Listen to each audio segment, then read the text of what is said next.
Two. Good morning. I'd like to call to order the Pierce County Council in a special study session. The date is January 29th, and the time is 10:09. Sorry for the late start. We were getting things situated. With me in the rooms are Councilmember Kruger, Herrera, and Ayala. We are expecting Benson and Farrell before the end of this meeting. And we only have one item of business this afternoon, and that is parliamentary procedure training. I'm going to turn this over to Ms. Long to do an introduction and then thank all the staff that are in the room listening in or in person to learn with us as we go through this. So we are effective when we're running meetings, which is one of the main duties that we seem to do publicly. There's a lot that goes on behind the scenes though. Ms. Long. All right, thank you. So I am pleased today to introduce Ann McFarlane for who will be the presenter today for the parliamentary procedure training. Ann majored in Russian and ancient Greek at the University of California, Santa Cruz. She received a Marshall Scholarship awarded by the British government and earned a second degree at Cambridge University in England. She then joined the U.S. Foreign Service, serving as a diplomat in Pakistan and on the Soviet desk of the U.S. State Department. After marrying fellow Foreign Service officer Lou McFarlane, Ann became a stay-at-home mom in Congo, Tanzania, and Nepal. On returning to Seattle, Ann became a Russian translator and was elected president of the American Translators Association. Since developing Jurassic Parliament in 2000, she trains elected officials, staff, and nonprofit board members across the nation. Ann is a professional registered parliamentarian. With Andrew Estep, she is the author of Mastering Council Meetings, which is a book that some of us have and we will provide you later. And so with that, welcome Ann, and thank you so much for being here. Oh, thank you so much, Susan. It's a great pleasure to be back with Pierce County Council again. It's been, I think, 10 years now that I've been offering trainings at intervals, so it's great to be with you today. Our topic today is Great County Council meetings, and if we can advance the slide.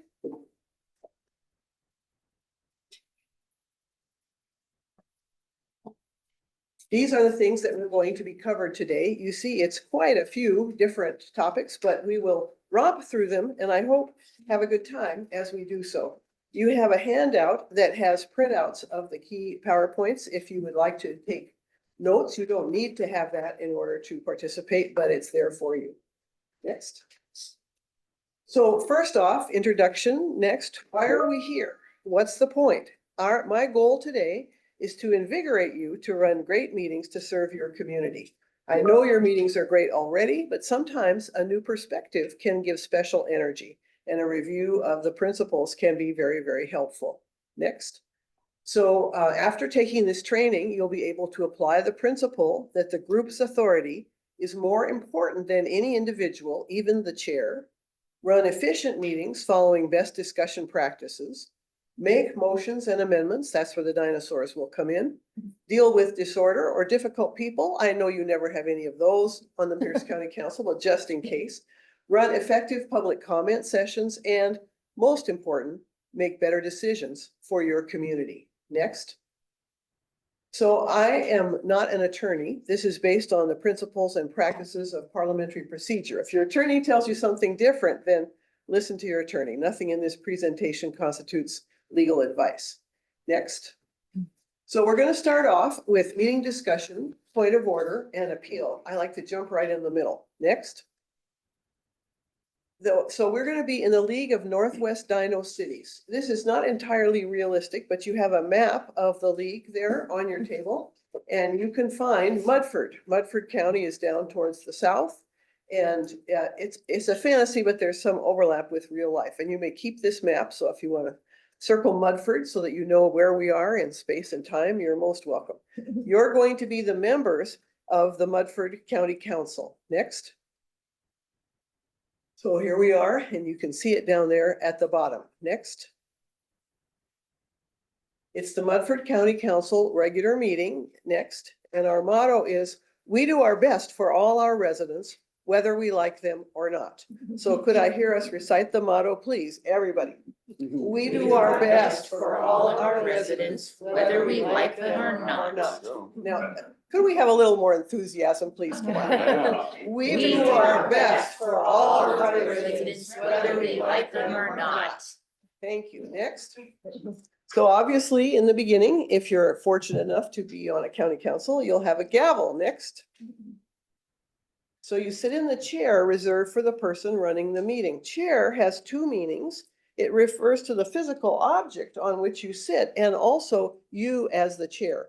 And this goes back to medieval times when only the prince, the potentate, the bishop had a chair. Everybody else was either standing or sitting on the floor or sitting on stools. So that's how chair got to mean the chair.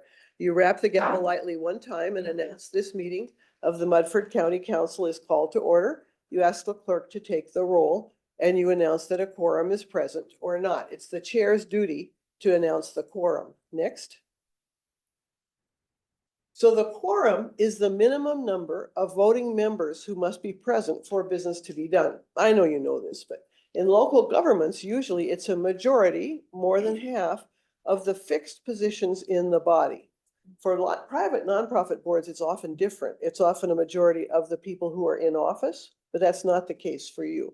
So what is your quorum? Four. So quorum is a passive condition and votes cast is an active condition. If you lose your quorum, you can't do business. And of course, for a local government body, business includes listening and talking and hearing reports. Next.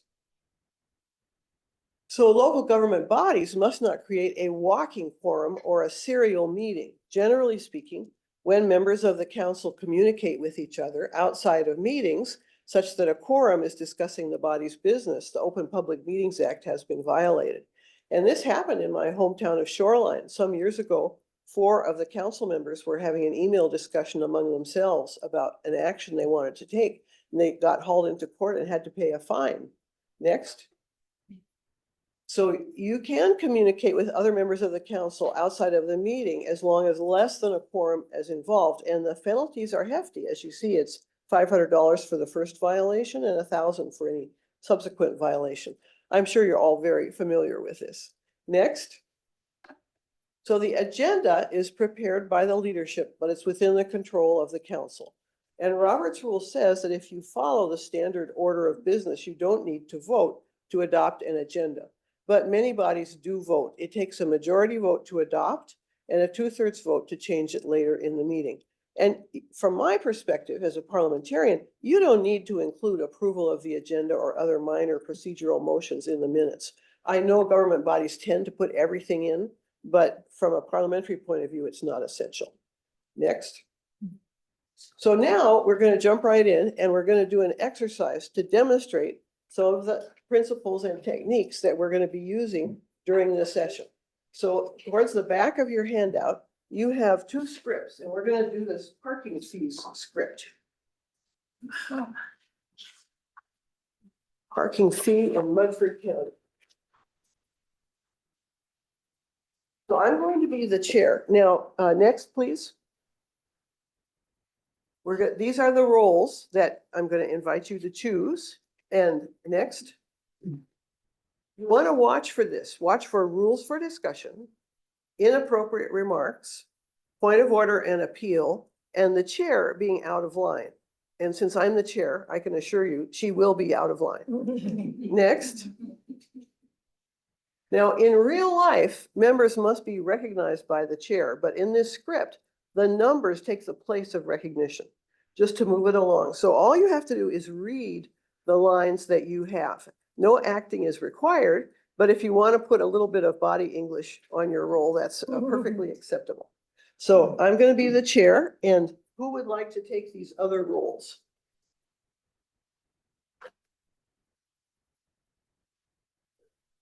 I'll be the environmental. I was the teacher last time, but I can do it again. Okay. Okay. No, you just whatever you like. All right, so that's the teacher. And which one do you want, Amy? I'll be environmental. That's a juicy role. Next. I'll be banker. photographer or elderly member? I'll be elderly. Okay. Okay, It's I guess I'm the. Your what's up? photographer. What's up? Photographer? Okay. Okay. There's continuing pressure on our parking spaces in the Mudford County parks. The staff has reviewed the matter carefully. As you know, our current rate is $2 per hour. The staff recommends that the new fee be set at $20 per hour. Does anyone care to make that motion? I move that the parking fee be set at $20 per hour. That's you, Susan. Oh, sorry. Second. Very well, it's been moved and seconded that the parking fee be set at $20 per hour. We will now have discussion on the motion. Environmentalist, as the maker of the motion, you have the right to speak first. Wow. I'm a believer in public transportation myself. I think that this increase will lessen congestion and also force more people to take buses or walk. It's a good idea for the environment and for our residents. Further discussion? The chair recognizes the elderly member. I think this is a terrible idea. We just learned that we have a $10 million surplus. Why would we increase parking fees and burden our residents in this way? Do you know that the parking fees in other counties are $15 per hour? We are so far below the market, it's ridiculous. Well, that's not a reason to go crazy and lay this burden on our residents.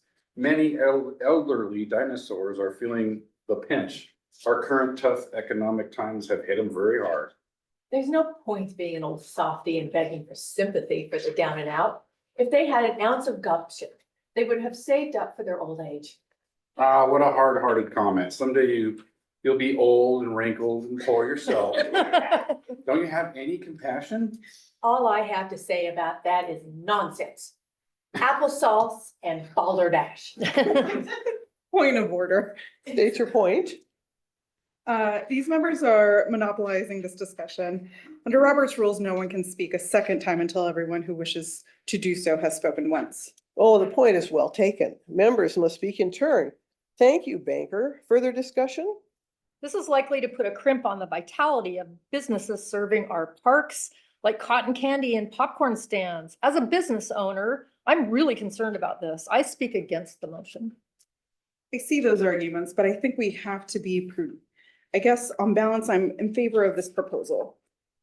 Honestly, I think you dinosaurs are just living in the past. We ought to be preparing to have driverless cars, not raising the rates on our parking lots. You're just a bunch of has-beens. Point of order, Chair. State your point. That's an insulting remark. According to Robert's Rules of Order, all of us are obliged to speak with courtesy and respect, including the chair. The point is well taken. The chair apologizes for those remarks. Further discussion? In my opinion, this council is clueless. We have our heads stuck in the concrete. Given the way the stock market is trending, our surplus could just disappear. I hope everyone will agree to raise those rates. You know, I've heard better discussions in my daughter's kindergarten class. It's clear that we don't have the sharpest knives in the kitchen drawer here. Point of order. State your point. The members are insulting all of us by those remarks. The chair will rule that the comments are indeed insulting. Members will kindly refrain from such improper statements. I have to say that I don't think these rules are a good idea. They are keeping us from expressing our true opinions, and it's just old fossil, Chair. The chair will rule that the words old fossil are insulting and may not be used. Appeal. Second. Very well, the ruling of the chair has been appealed and seconded, so the members will decide. The chair has ruled that the words old fossil are insulting. All those who believe that this ruling should be sustained, say aye. Aye. All those who believe that the ruling should not be sustained, say no. No. The ayes have it, the appeal fails, and the ruling of the chair is sustained. Members may not use this term. Further discussion? If we do this, the residents are likely to come and throw eggs at our houses, or even worse, I'm dead against it. Thank you, photographer. Any further discussion? Hearing none, we'll take the vote. All those in favor of raising the parking fee to $20 per hour, say aye. Aye. All those opposed, say no. No. The ayes have it, the motion passes, and we will raise the parking fee to $20 per hour. So thank you all, very well read. And of course, A discussion like that should never happen in your council meetings, and I'm sure it never does. But just in case, let's look at a few principles. Can we have the next slide? So this is a principle in Robert, the principle of equality. All members have equal rights, privileges, and obligations. It's very easy to say, it's not so easy to carry out in practice. Next. So discussion in council and committee meetings is not a conversation. It's debate, and it has its own rules. Next. And here is the first of our fundamental guidelines. No one may speak a second time until everyone who wishes to do so has spoken once. This is so important. I'm going to give it to you in red. Next. No one may speak a second time until everyone who wishes to do so has spoken once. Oh my goodness, this is so important. And I hope that you do follow it during your council meetings. Next. Unfortunately, councils and committees tend to discuss their affairs in conversational mode, and in conversations, dominant people tend to dominate and agreeable people tend to let them. So you must have a structure to make sure that everyone has an equal chance to speak. And this is both fair and efficient. Next. This rule is also the best way to ensure that each person has an equal voice. Robert's rules, gets a bad rap, out of date, patriarchal, 19th century. But in a funny, paradoxical way, the formality of this is actually inclusive. It actually allows everyone's voice to be heard, and it will make for robust discussion and advance your equity goals. Next. Now, notice that this guideline pertains to discussion on the substantive issues. The chair will speak more than others on procedural matters because they have the role of facilitating the discussion during the meeting. Next.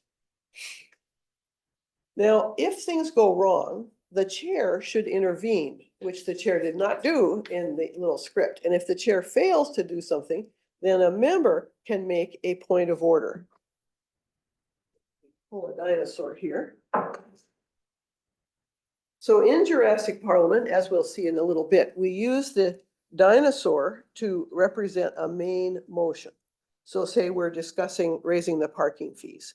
And we represent point of order, next slide, by a flying dinosaur. It flies over the head of the main motion, and then the chair bats it out of the sky. The chair takes action. This is so much better in person, sorry. Thank It you. just didn't resonate. I particularly like this one. She's a real charmer. The chair takes the point of order and bats it out of the sky. So next slide. So when another member breaks one of the rules, a member may make a point of order, and the chair rules on the point. Next. So it's a motion, it is a motion claiming that a procedural mistake has been made. And according to Robert, it can only be made by a member of the body. We think it's not so bad to authorize key staff too, because sometimes they know the rules pretty darn well. But the public may not raise a point of order. If you have a member of the public who stands up and shouts, point of order, they are out of order. They can't be recognized. Next. So let's have an example. Next. If you hit next, it should sound. Point of order. State your point. That comment breaks our rules of decorum. The point is well taken. Members may not use this term. Next. So you see, it's really very simple. Point of order, state your point. That remark breaks our rules of decorum. The point is well taken. Members will refrain from interrupting each other or may not use this term. Next. So here are some really important things to know. I put them in red and you can circle them on your handout if you're thinking about this. You can make a point of order at any time except during voting. You do not have to be recognized. You don't have to get recognition from the chair, and you even may interrupt a speaker if necessary. Now, you'll make yourself unpopular if you do it too often, but you can do that. If somebody is saying something really offensive, you can interrupt and say point of order. But the key thing that everybody always forgets somehow is that it must be timely. You have to make the point of order at the time of the offense. If you wait an hour or a day, it will be too late. So that's why it's great that you're taking this training and you're learning to recognize the things that justify a point of order. Next. So it's the chair's responsibility to say the point is well taken or the point is not well taken.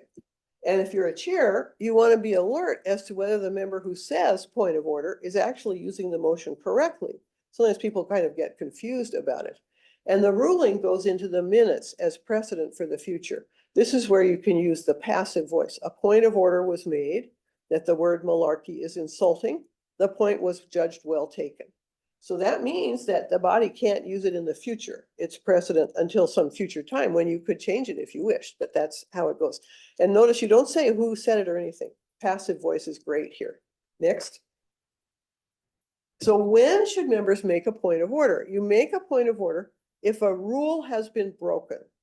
Don't make a point of order to bring something to the chair's attention, or because you think someone has made a factual mistake, or because you disagree with what they said. You speak about that when it's your turn to discuss. Next.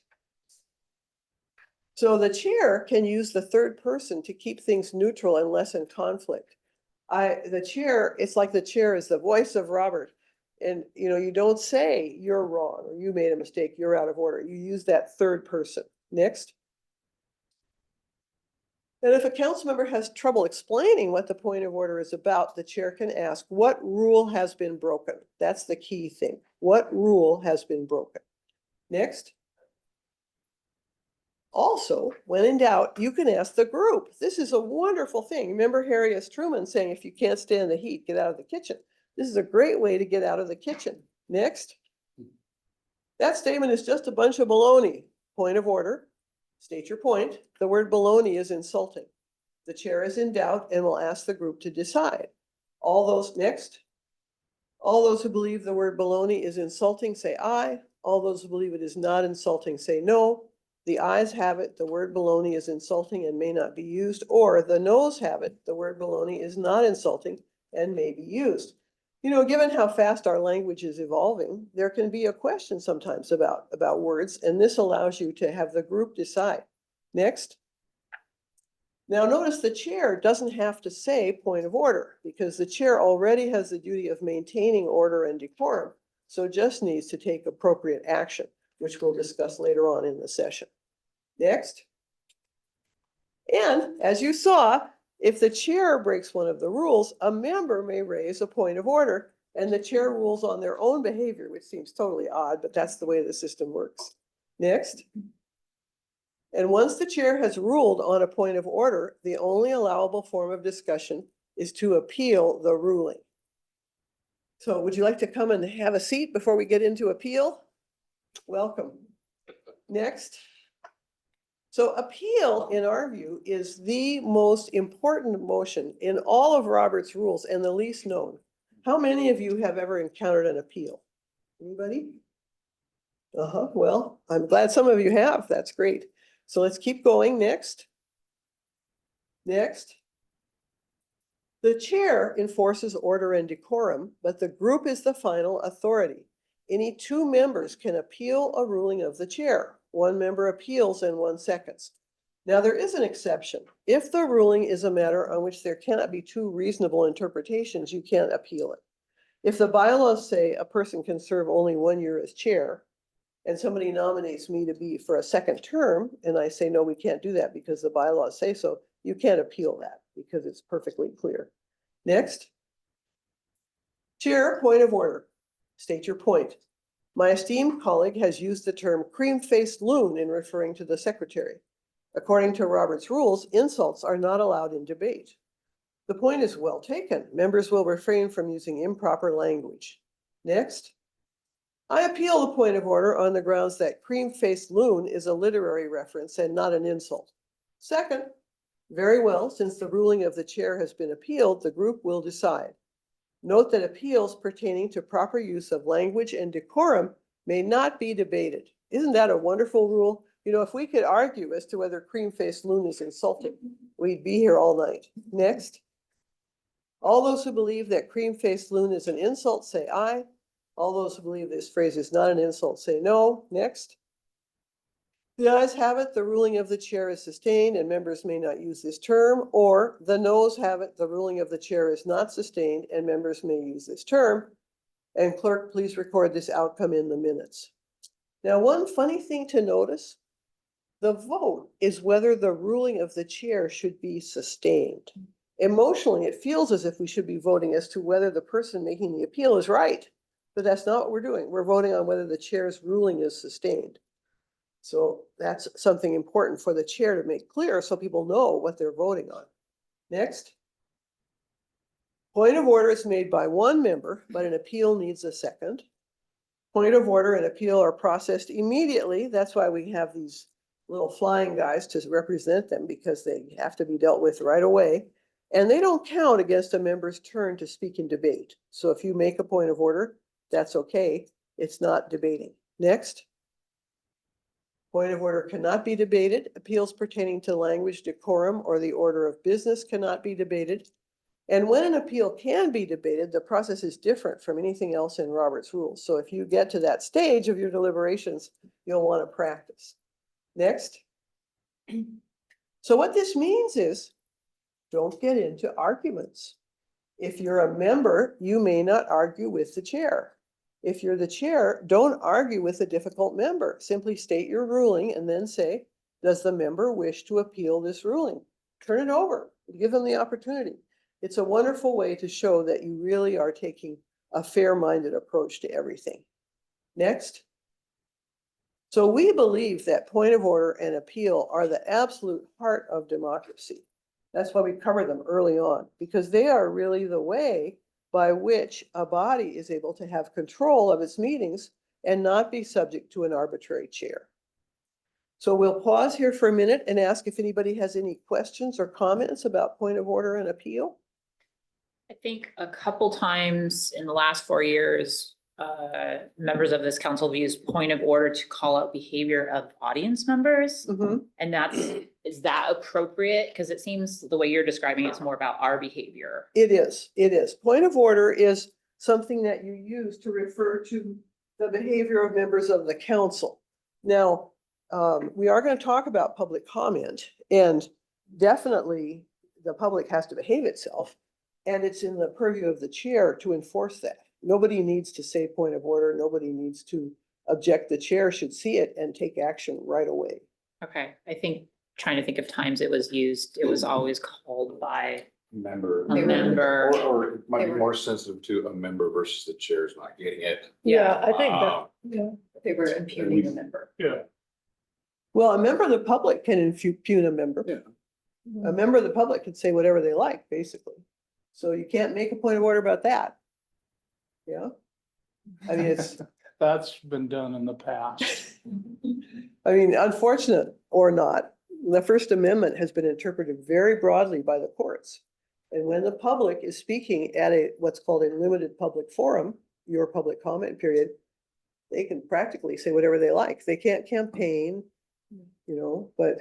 So if a member of the public is up during public comment, testifies and calls council member Denson a loon, they have the right to do that? They absolutely do. Yes. And worse than. Okay. Can there be rules that it must pertain to county business, or can they talk about something going on in Nigeria? So we will go into this in the public comment section at great length, but yes, the council has the right to restrict what's called time, place, and manner of public comment. Time, place, and manner. So requiring that comments must be relevant to the council is fine. And it can, if someone has a point of order because they're not understanding something, is but that's not a rule. So is there a different? So that's not a point of order, Okay. but there is something called, and we will cover it, a point of information or request for information. We'll get into that under motions. Question, point of orders for the council. If there was a ruling on a point of order, does that whole discussion still go into the record? Like the disparaging word possibly, if we voted, or is it kind of like in court, it's not admissible, it's not going into the record? I'm just asking. That's a Sure. technical thing. Well, Robert says that the point of order is recorded in the minutes. So then you have to say what it was that was said. Okay. So a point of order was made that the words cream-faced loon are insulting. the chair upheld the point of order. Anything else? Do we have a running list of things the council has deemed as out of order? It wouldn't be bad to do. It wouldn't be bad to do because, you know, otherwise you have to go back and dig through all the minutes and find it. I tried to call you out yesterday when you brought up Graham Kapowis and we were I talking know. about Sumner. Is that an inside joke or should I? Football teams, so, yeah. Oh, okay, all right. Well, the football teams are important too. Okay, so let's have the next slide then.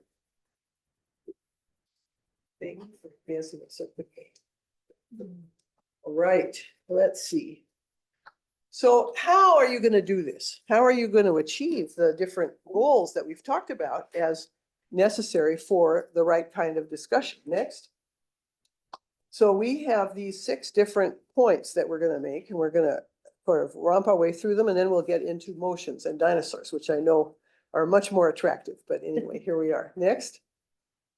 So you've got to seek recognition from the presider before speaking. Oh, this is so important. Next.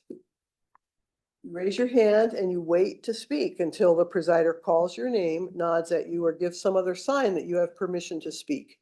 And there are ways to do that online as well. So the presider has just got to keep control over that. If it starts to burst out of control, bubble, and people start talking it out, you've got to stop it. It's really, really important. Next. And when you have not been recognized, you actually have a duty to remain silent. This comes as a big shock to some council members, elected officials having the sense of their amour propre that they do. But the exception is a point of order when it's essential. Next.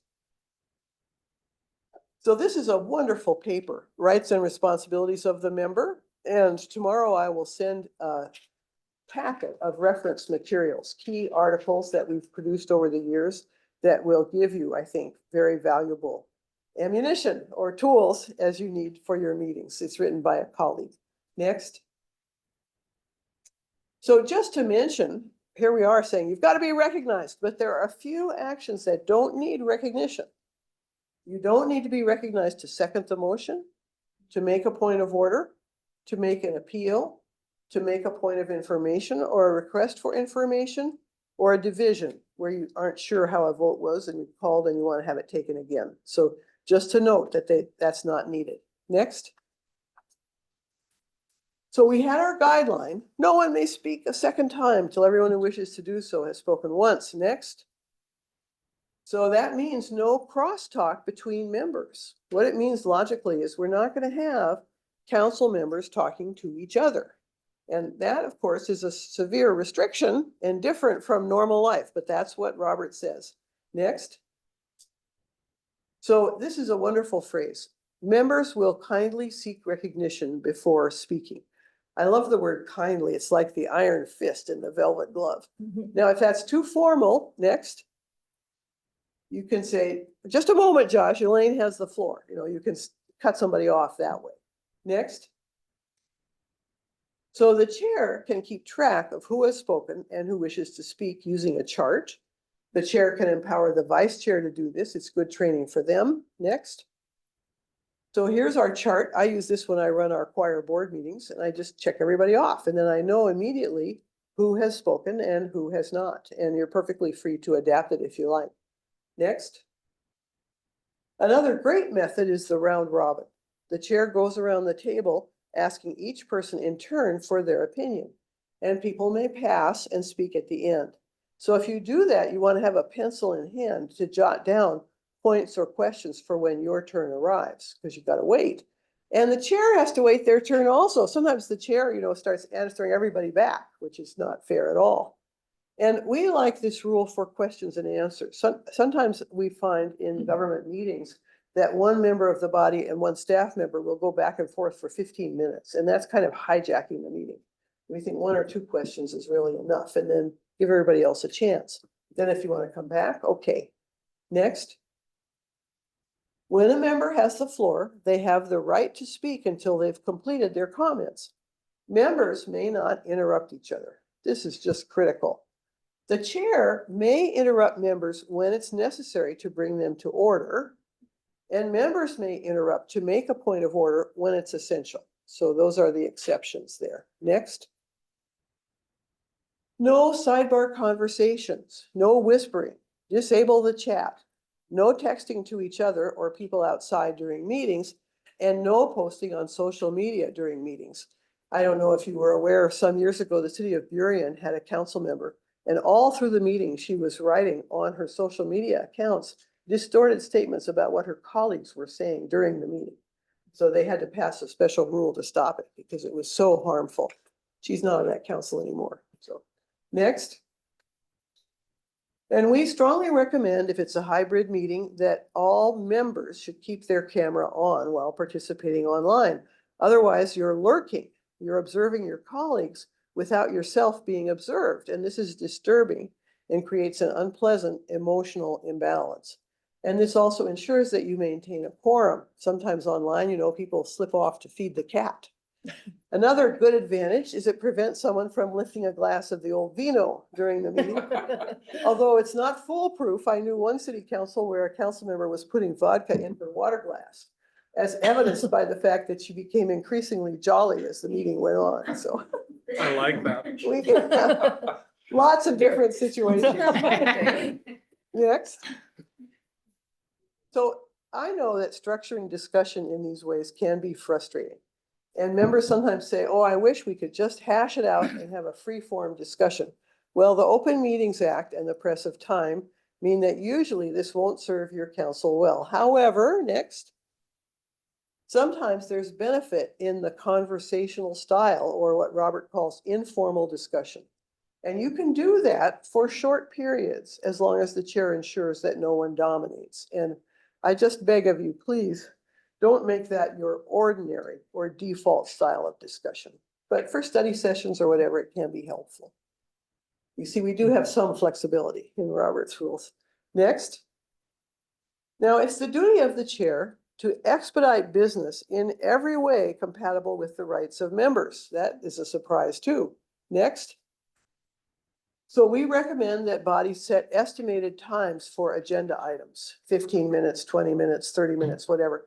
You always want to say all times approximate because you don't want to be hidebound by that. And we recommend time limits on individual member speeches. Now, Robert has a time limit. Do anybody want to guess what it is? What does Robert say is the maximum length of time for a member speech? Just guess something. 5 minutes. 15. It's 10. Split the difference. Split the difference. So, you know, you can see that's a 19th century rule. I mean, 10 minutes per speech is too much. So we like 3 or 5 minutes. If you set time limits, they can't be debated, but you can suspend them or change them by a 2/3 vote without debate. So that's an important thing to know. Next. So here's another paper for you. Time limits create productive meetings, goes into all of that. And next. So here's our next fundamental guideline. Courtesy and respect towards everyone are required. Oh, this is so essential. You know, when people get angry and they feel attacked or whatever, their brains are fried. They can't have reasonable discussion. So next. There are 5 kinds of remarks that are inappropriate, that are not allowed on council meetings. So I'm going to have a little change from my voice going on and ask you to read these off. Can you read the first one for us, Rosie? Sure. Personal remarks about the other members, except for conflict of interest. Yes. So I'm sure you have conflict of interest policy, but you know, you can't say, you're just saying that because you're a psychologist, something like that. Next one. Discourteous remarks, insulting language, or attacks. Next one. Inflammatory language. Next one. Criticizing past actions of the group unless subject is under discussion or member is about to propose to amend or rescind the action at the end of their speech. So you can't say building that skateboard park was the worst thing this county ever did. But you can say building that skateboard park was the blah, blah, blah. And I move that we make plans to tear it down. So you can criticize if you're going to propose an action. Validating the purpose of action. Right, right. Or if everybody's talking about the skateboard park, then it's fine to criticize it. But you can't just randomly say, the council shouldn't have done that or did this bad thing. It's not allowed. And then the last one, Remarks that are not germane relevant to the discussion. so that's kind of our big umbrella, that covers everything. None of those remarks are relevant. And so germaneness is just a jargon word, means relevant. Next. So again, a paper for you. Next. So here's an example of an inappropriate remark. Next. That's a flat, outright lie. Next. So Robert says the measure, not the member, is the subject of debate. The moment the chair hears such words as fraud, liar, or lie used about a member in debate, he must act immediately and decisively to correct the matter and prevent its repetition. Next.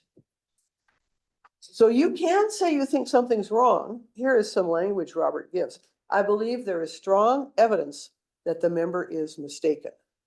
So you can say that, but you can't use that word lie. Next. Now, what about the deer in the headlights problem? You hear something, it's off, but how do you quickly identify it and have the language, the words to respond? Well, we have a tool for that. And I'm going to give it to you right now. It's this chart. There we go. So next slide. This is our wait cheat sheet. And what it is it's a card, and down this side, the left-hand side, it's got mistakes and inappropriate remarks. And then there are 3 columns. So the first column is what you can say if you're the chair and someone does one of these things. The second column is what you can say if you're a member and it's another member who's breaking the rules.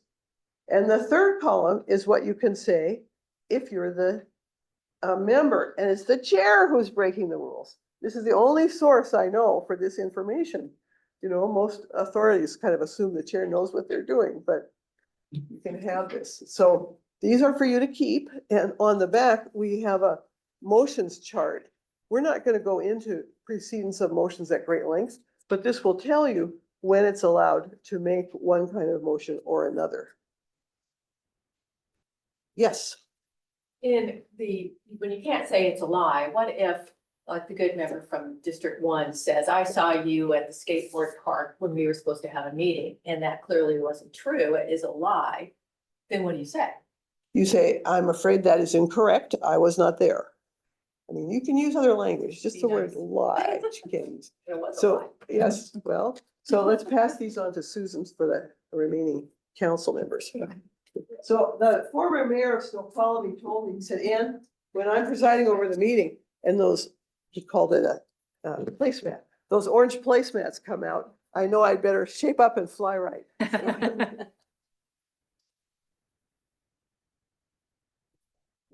Okay, next slide. So the basic guidance, and I know you know this, but we discuss the motion. Don't discuss your colleagues. Don't discuss their values, their views, or what they said. Just state your own views and values as clearly and forcefully as you can. You want to keep the focus on policy and the motion at hand, not individuals. Next. And it's also important to be courteous outside the meeting. And now I haven't heard anything about this in your regard, but I know we do know councils where it happens, where members are sniping at each other on social media or in press interviews, and it destroys collegiality and weakens the council. If you keep your comments to individuals, to issues, not to personalities, that's the best way to serve the county. Next. So again, who decides? If any question arises, whether a remark is appropriate or not, or a comment is germane, the chair rules subject to appeal. And the chair may also turn immediately to the group to ask the members to decide. Ultimately, it's the group's call. That's the thing I want to hammer home here. Next. Now, we're speaking here about discussion within your meetings. These prohibitions do not apply to the public when they're giving public comment, as we'll discuss later. Next. Okay, so any quick questions on that before we go on to motions and amendments? I have one quick one. Mhm. On the topic of speaking to the chair, we have several recognitions where the public comes in or other circumstances. Are there any procedures when there's something that comes from the public? Or any rules around speaking to the public? Those are whatever you choose, whatever you choose to set up. Robert actually doesn't have anything at all on public comment. You know, Robert was not written for you. Robert was written for the Garden Club.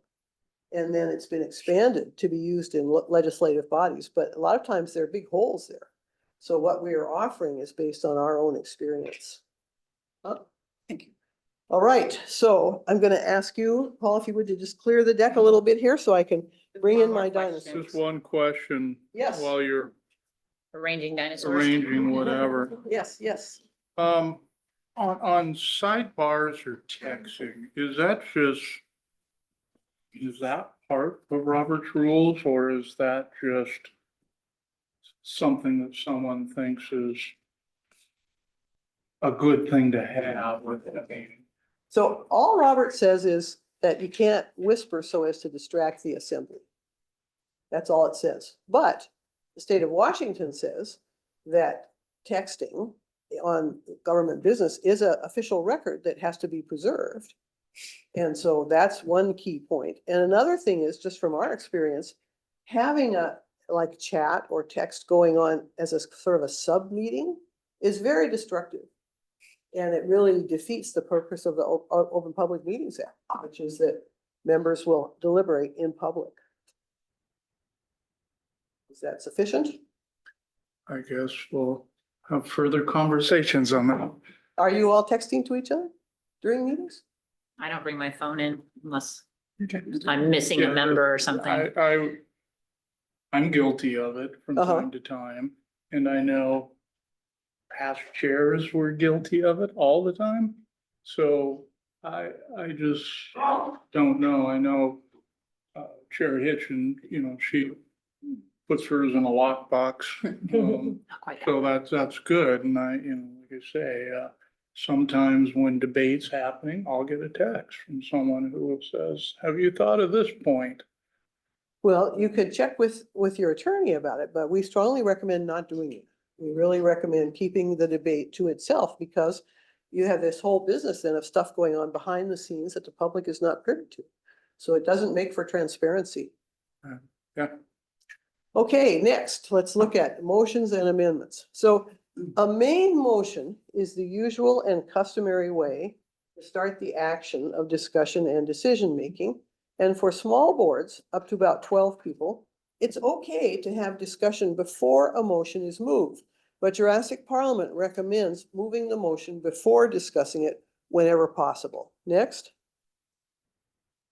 So ordinance and resolutions are particular forms of a main motion. Next. So here we are with our T-Rex. Next. And so we recommend this sequence. The staff presents the proposal in writing and answers any questions. Each council member may ask 1 or 2 questions, then the next member has a turn. The motion is moved and seconded. The members discuss the motion and may amend it. That's when amendments come in. And then the members vote on the motion. So is that roughly how you do things? Pretty much? The motion or the amendment? Motion, we haven't got amendments yet. It's slightly different between committee and council, though, Yeah. right? For some reason, we do have a little different order. Uh-huh. So committee is what you had said, where the discussion just happens on a proposal, amendments can be made, and following all the amendments and public comment and council member discussion, then there's a motion to forward the proposal to the full council with a do pass recommendation as substituted or something like that. At council, right out of the gate, you move approval of the ordinance.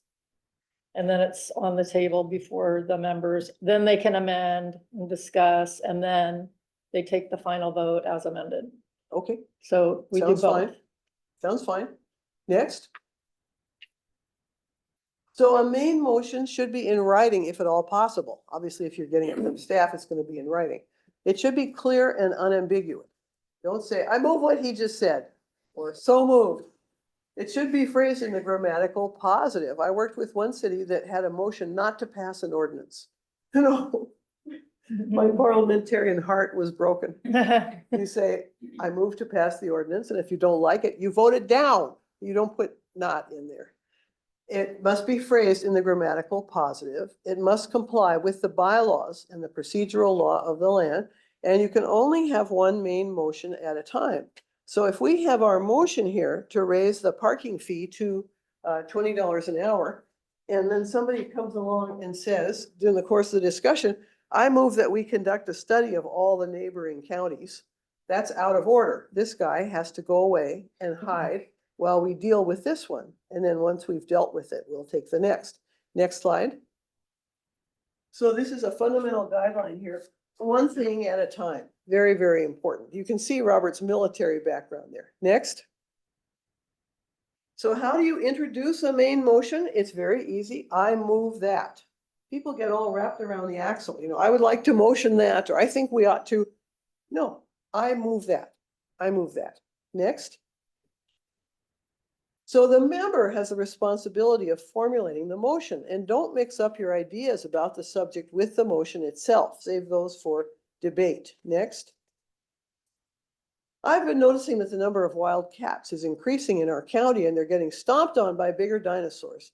It's important that the county do something to protect them. Allowing catios would be great. This fits in with our mandate to serve all species, and it will make the little kitties safer. So a comment like that will drive your poor clerk crazy. You don't do that. Next. Residents will be authorized to build catios in their private yards. You just say what your motion is. Next. You can also ask to write it down, or the chair can request that it be written. Next. Now, if you're out driving and you encounter a intersection, you don't have to stop and think, do I step on the brakes or step on the grass? Because you know perfectly well what the rules of traffic management are. So similarly, I want to invite you all to internalize the 8 steps to process a motion. Next. In your handout, there's a worksheet, and I'd like you to take a pen and fill it in, because as we know, having something pass from your brain down through your arm onto the paper makes it stay a lot better. So next, please. Here are the 8 steps. The member makes the motion. Another member seconds the motion. Then the chair states the motion. Number 4, members debate and or amend the motion. That's where amendments can come in. 5, the chair restates the motion and calls for the vote. 6, the members vote on the motion. 7, the chair states the results of the vote, whether the motion passes or fails, and what happens next as a result of the vote. And then 8, the chair states the next item of business. So how many times do the members hear the motion? Several. How many? 3 times. Step 1, step 3, and step 5. Next slide. So what about seconding the motion? Next slide. You second a motion to show that you would like to talk about it. There's no need to be recognized. You just call out second. And it's even okay to second a motion you disagree with if you want to explain why it's a bad idea. Next. And if there's no second, the chair says, there being no second, the motion will not be considered, and then moves immediately to the next item of business. Next. Now notice that you can't speak against your own motion. Under Robert's rules, the maker of the motion cannot speak against it. If discussion has changed your mind, you should request permission to withdraw the motion. But the maker can vote against your own motion. You can vote against it. You just can't speak against it. Next. So step 3 is very important there. the presider must repeat the motion, or at least the title, or have the clerk repeat it, so that everybody knows what we're actually discussing. And after step 3, the motion belongs to the group as a whole, not to the person who made it. Next. And step 5 is also very important. The chair must repeat the motion before the vote is taken, so that everyone knows what we're actually voting on. I was actually once at a meeting where the vote was taken and somebody said, "What did we just approve?" And nobody knew, so that's pretty embarrassing. Next. So here's our main motion, Tyrannosaurus Rex. Next. And a member makes a point of information. Chair, I'm confused. What exactly is a catio? And the chair, who knows the answer, says a catio is a patio for cats. Here's an example. Next. So there's an example of a nice little catio. So that was, next, a point of information. It's also called request for information. They actually changed the name in the current edition of Robert's Rules. So you can't use it to give information. Sometimes people say, point of information. Everybody should know that in the next county over, when they built catios, it was a terrible mistake. That's debate. That's not a question. Next. And if someone uses this motion incorrectly, the chair can ask, what information does the member need in order to decide how to vote? Keep the focus on information, the information that the member needs. Next. So then we have discussion, and the maker of the motion has the right to speak first. I feel that catios will allow our dear feline friends to experience the outdoors without getting hurt or endangering other wildlife. I urge my colleagues to vote in favor of this motion. Next.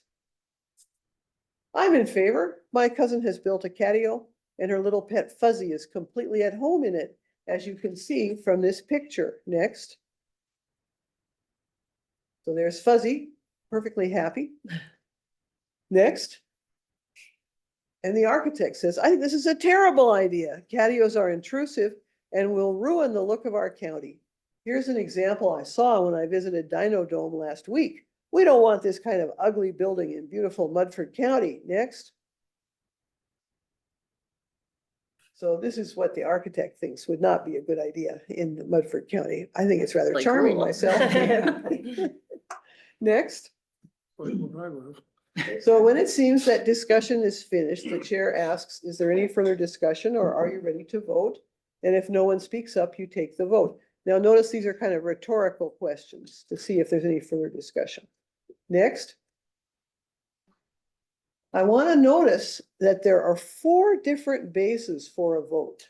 And the simplest is the percentage of votes cast. Percentage of votes cast. The next is the percentage of members present. The next is the percentage of the entire body, those who are actually in office. And the next is percentage of fixed membership. That's the strictest basis, all the positions that exist. So your ordinances and resolutions must be passed by that last percentage of fixed membership. We had a case in Lake Forest Park 4 or 5 years ago where there were 5 members present at a meeting and 1 member abstained and 1 voted against and 3 voted in favor. And the mayor pro tem announced that the ordinance had passed, which was not correct because 3 is not a majority of the entire body. So this is kind of a tricky thing to keep in mind, but it's important. Next. So your rules require a roll call vote for resolutions and ordinances and a majority of the fixed membership. Next. So for voice voting, the chair repeats the motion. The chair says, all those in favor say aye, all those opposed say no. That's what we're going to do during our practice. And the chair announces the results of the vote, whether the motion passes or fails, and what will happen next.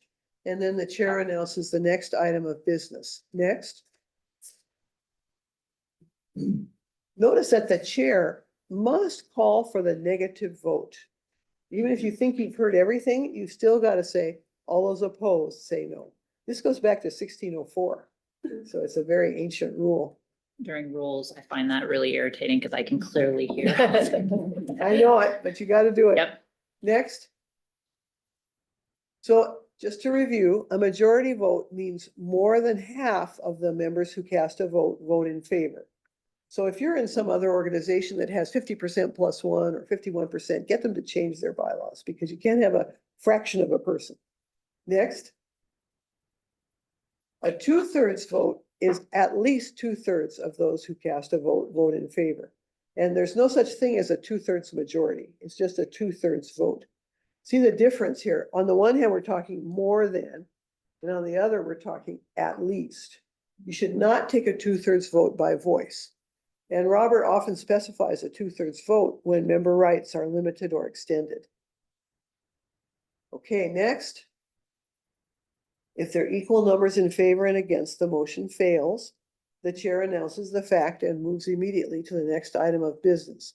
And just so you know, in general, in a small board, the chair does vote. And of course, on your council, the chair votes. Okay, next. Yes. Do they have to vote? Well, what rules do you have about abstaining? We just follow Roberts for that. So then I'm people sure may abstain. anybody could abstain. Anybody can abstain, yes. But they have to announce it. Well, that's an interesting thing. Robert says that to abstain is to do nothing and you don't call for abstentions. But since you're often taking votes by roll call, then the person would say abstain after their name is called. So, but I'm glad to hear you do that. You know, we have a lot of governmental bodies in the state that say you have to vote.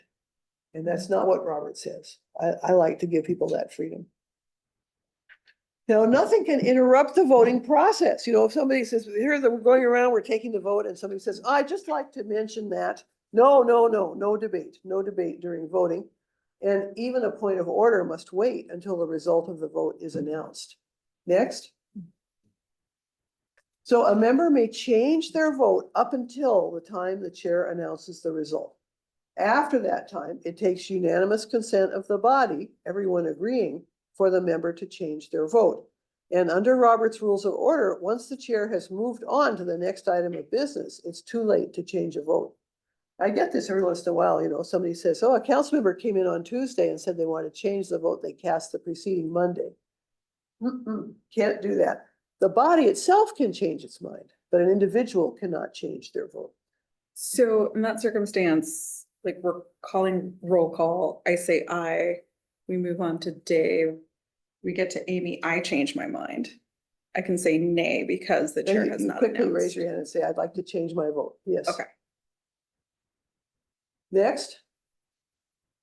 So under Robert's rules, to abstain is to do nothing, and abstentions are not counted, but you will call for them. And it can affect the minutes, the quorum. Sometimes like on a planning commission or something like that, you know, if people abstain because they have a conflict of interest, you could fall below the quorum. So that can be a problem, not for you, but next. Next. So if you have a conflict of interest, you should recuse yourself from the vote. Recusal is a special form of abstention. It's like a variation.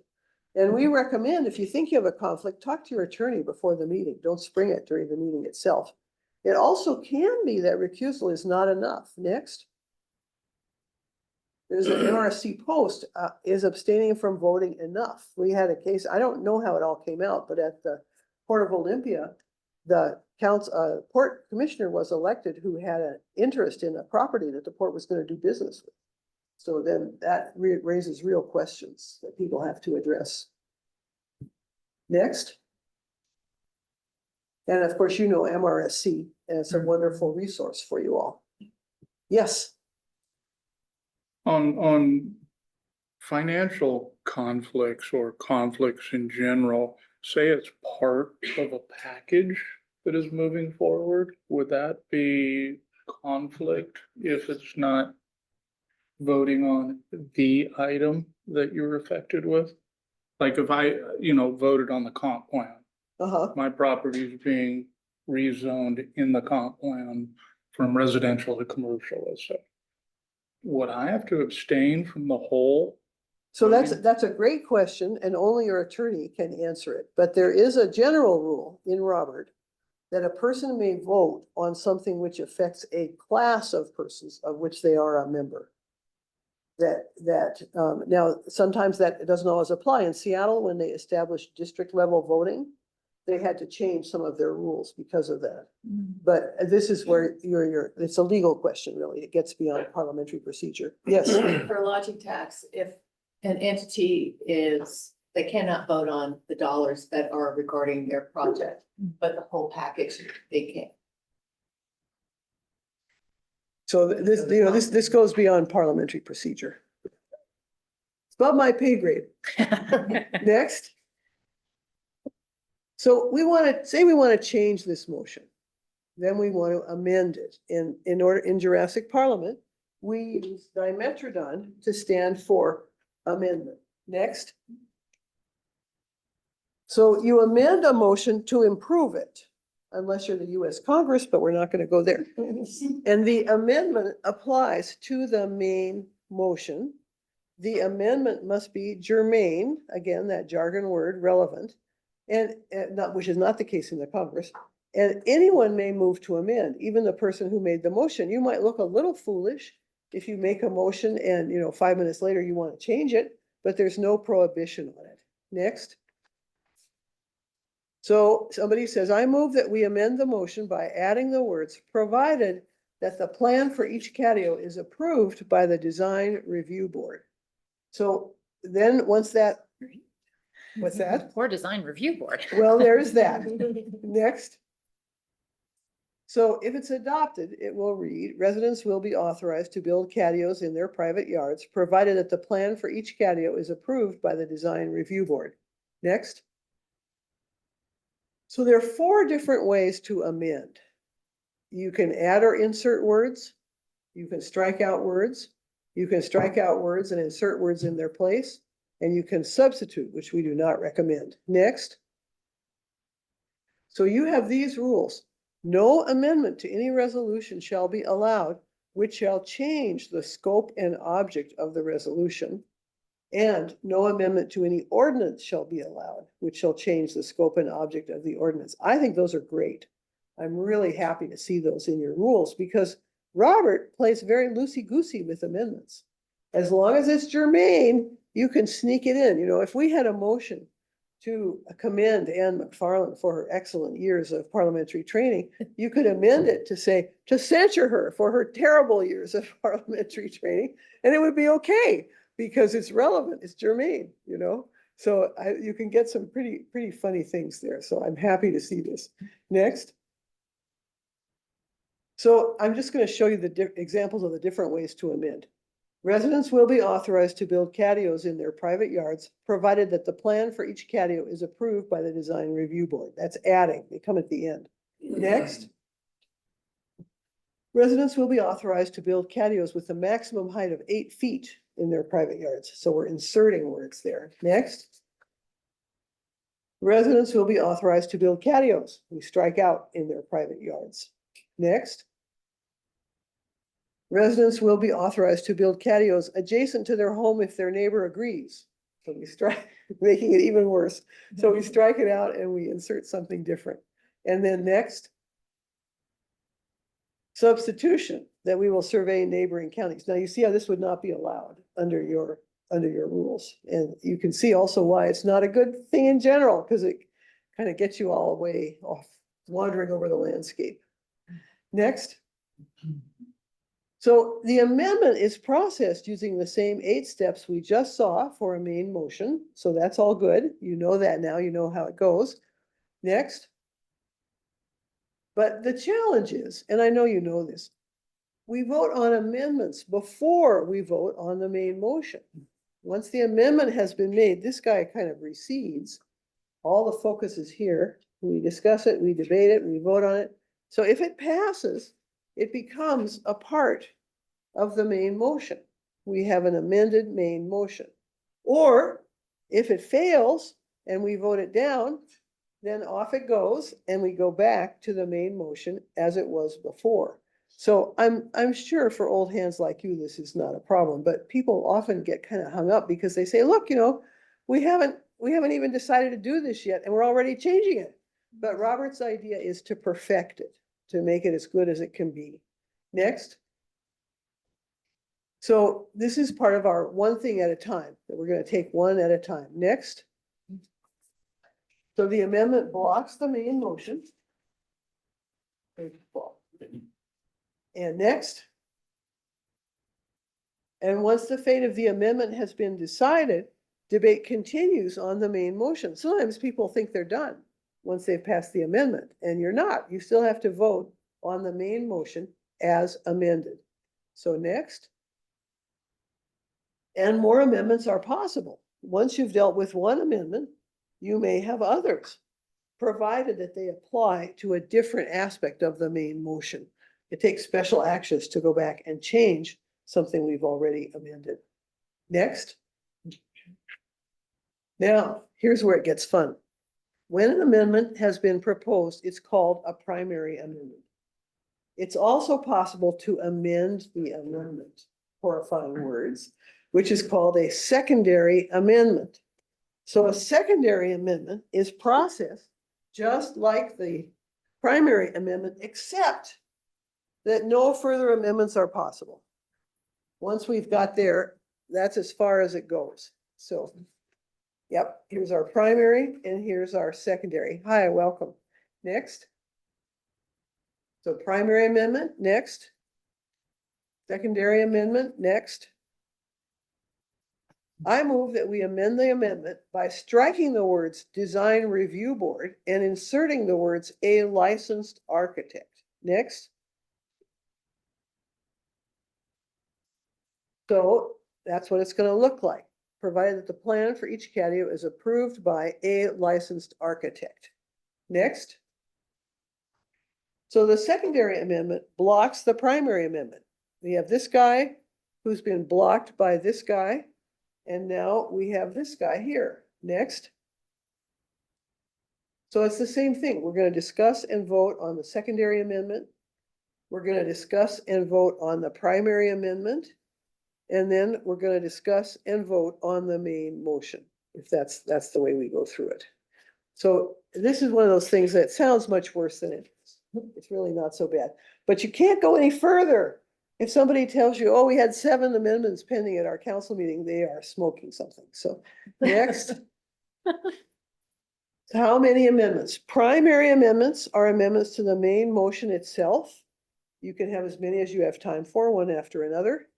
Secondary amendments, you can have as many of those as you have time for, one after another. But at any given moment, there can only be one primary amendment and one secondary amendment pending. That's the bottom line. Next. Now, do you ever get friendly amendments? We hear the term and people. So Of course we do. How do you handle them? We don't allow friendly amendments. It's more. We don't? Yeah. Oh. People have a mistaken idea about it. People have the idea that if someone says, may I offer a friendly amendment? That the maker of the motion has something to say about it, and that's completely wrong. It's just handled like any other amendment. Or you could handle it by unanimous consent. If somebody says, may I offer a friendly amendment that we change the date to June because it's better, and the chair can say, is there any objection? That would be okay. Would that be a secondary amendment being made on the fly then? Well, it would be whichever amendment you're at. Okay. I mean, if you're discussing the main motion, it would be a primary. If you're discussing the primary, it would be a secondary. Okay. But the basic thing, you're absolutely right. It doesn't, it's a mythical creature. It's a unicorn. It doesn't exist. And no more does a hostile amendment. I heard somebody say once, well, if the chair won't accept this as a friendly amendment, I'm going to offer a hostile amendment. This is just what we don't need. Yes. The question on friendly amendment usually then is followed up with a verbal amendment. How is verbal amendments handled?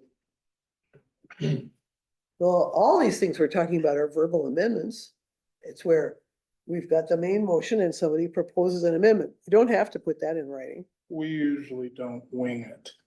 So every amendment that we have is pre-printed Is it? and distributed. We really, really Now try. and then- Well, good. Yeah. Well, that's great. Once That's in a great. while. Yeah. Yeah, I mean, once in a while we'll go, and we use the term friendly amendment, then, you know, maker says, I'll be open to that, and then they make a, So the maker has no point to say that. The maker has no point to say that or no right to say that.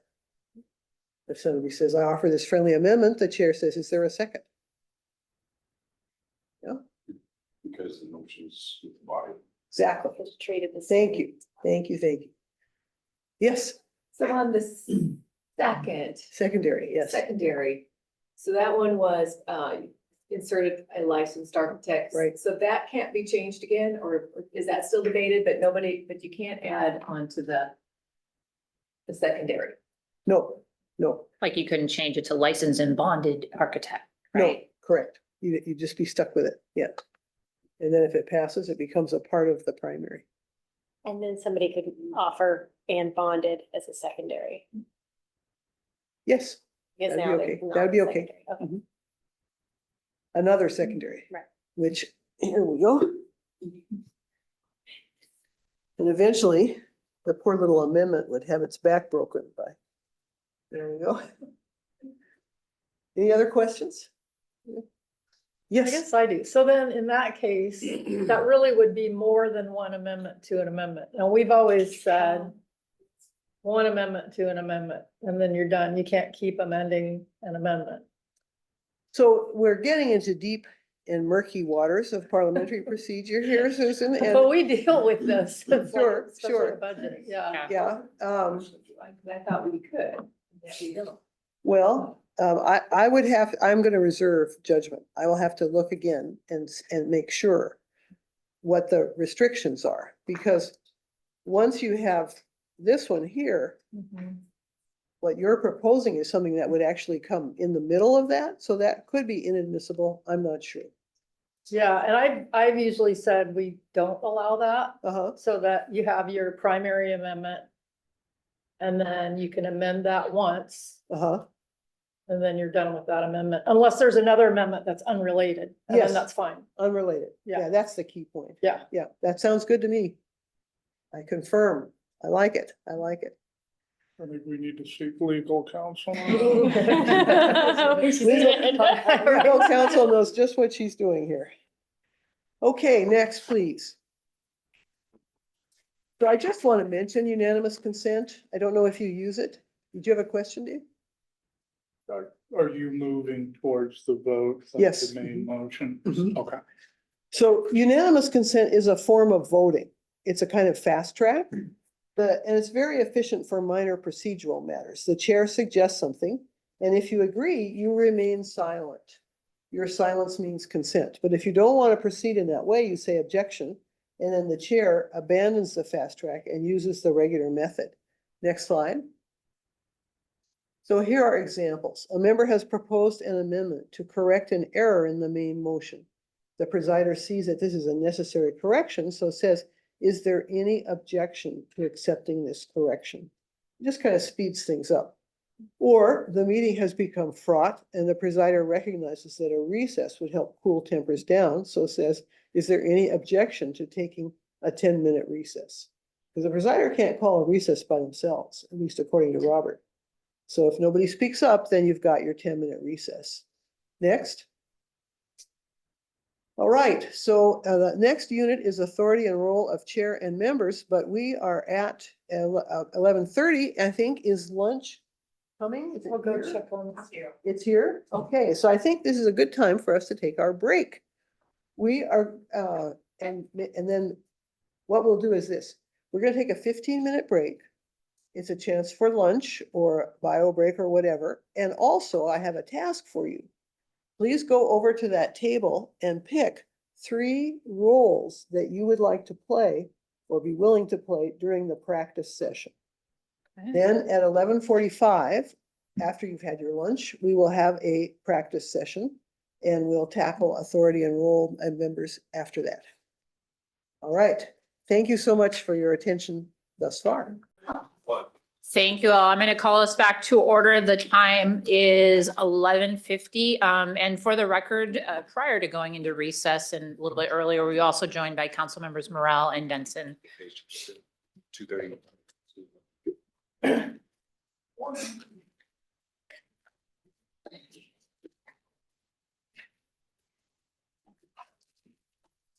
did.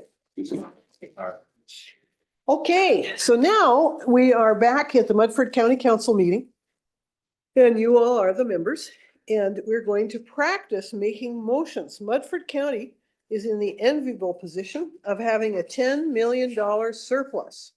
So we are very well supplied, and we are a county that's pretty loose about how we spend things. So let's see, let's take the one before, if you would.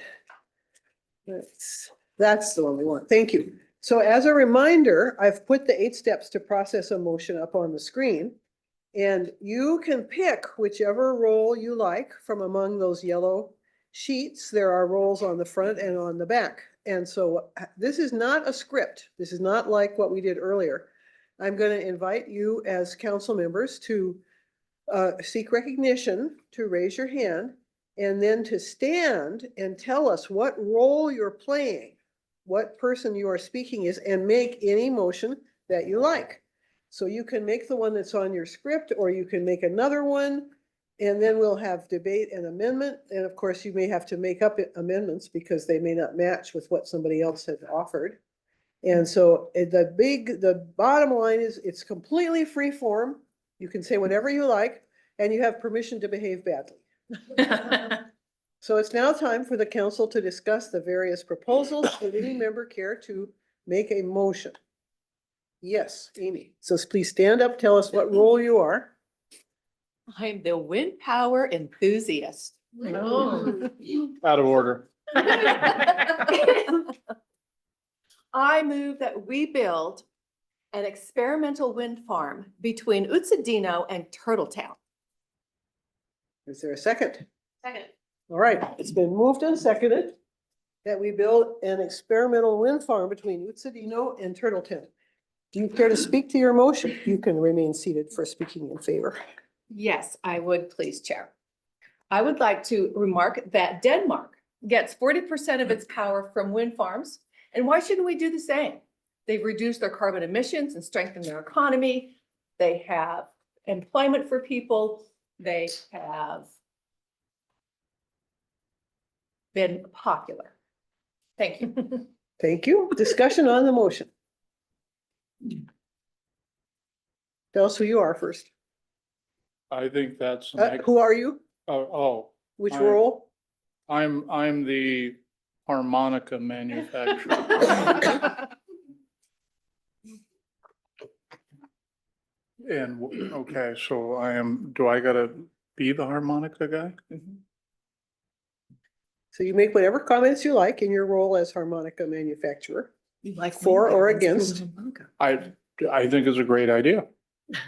Thank you. Further discussion? Yes. I would like to make an Uh, amendment. Robin, who are you? I am a botanist. Very well. I would like to make an amendment.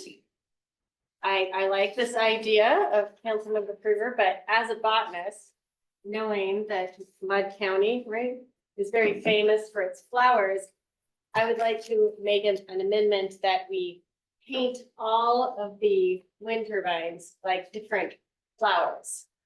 So that form is, I move that we amend the motion We amend the motion by adding the words. by adding the words, and all of the wind turbines shall be painted like Mud County flowers. Second.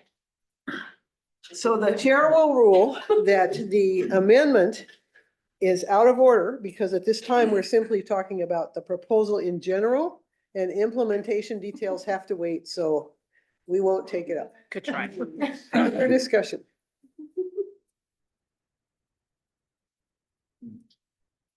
Yes, tell us who you are. I'm the neighborhood blogger.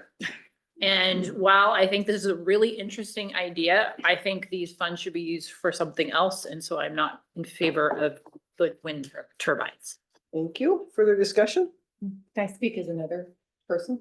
Well, let's see if anybody else wants to speak first. Anybody else? Okay, go ahead. Oh, Tell us who you are. I am the clean coal enthusiast. And I have a problem with this because I think we should invest more in clean coal rather than wind. Thank you. Further discussion? I am the envy of the chair. First of all, I think we need to verify that all of our accounting records have been properly maintained. I think some fishy business has been going on. So if that's a motion, it's not an order, because at this time we're discussing the proposal to build a experimental wind farm. Further discussion? Are you ready to vote? So all those in favor of the motion that we build an experimental wind turbine between Atsadino and Turtletown, please say aye. Aye. Aye. All those opposed, please say no. No. Nay. The ayes have it, the motion passes, and we will build. Division, Say it louder. division. Oh, very well. So if you doubt a voice vote, you can always call division. Any single person can do that, and then the chair must take the vote by a different method. And the way you voted before doesn't count. We're not trying to reproduce an act here. So, very well. My vote's for sale now, right? You vote whatever you like. So all those in favor of building a wind turbine, please raise your right hand and keep it up so I can count. Thank you. Hands down. All those opposed?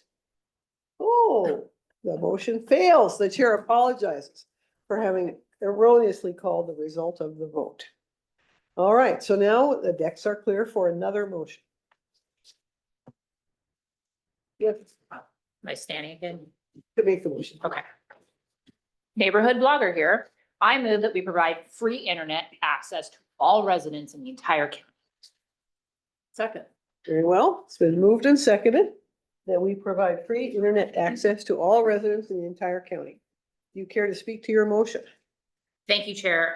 As we know, internet access helps both with access to behavioral health services, medical appointments, social interactions, and business and economy in our very far reaches of our county. It's hard to access the internet because it's just not there. So this would be a benefit to all of our residents to access all of those services and tune into our 3 p.m. meetings. Thank you. Thank you. Further discussion?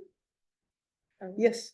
So I'm the yoga teacher and I am speaking in favor of the motion. I would like to be able to use that free internet for my yoga classes.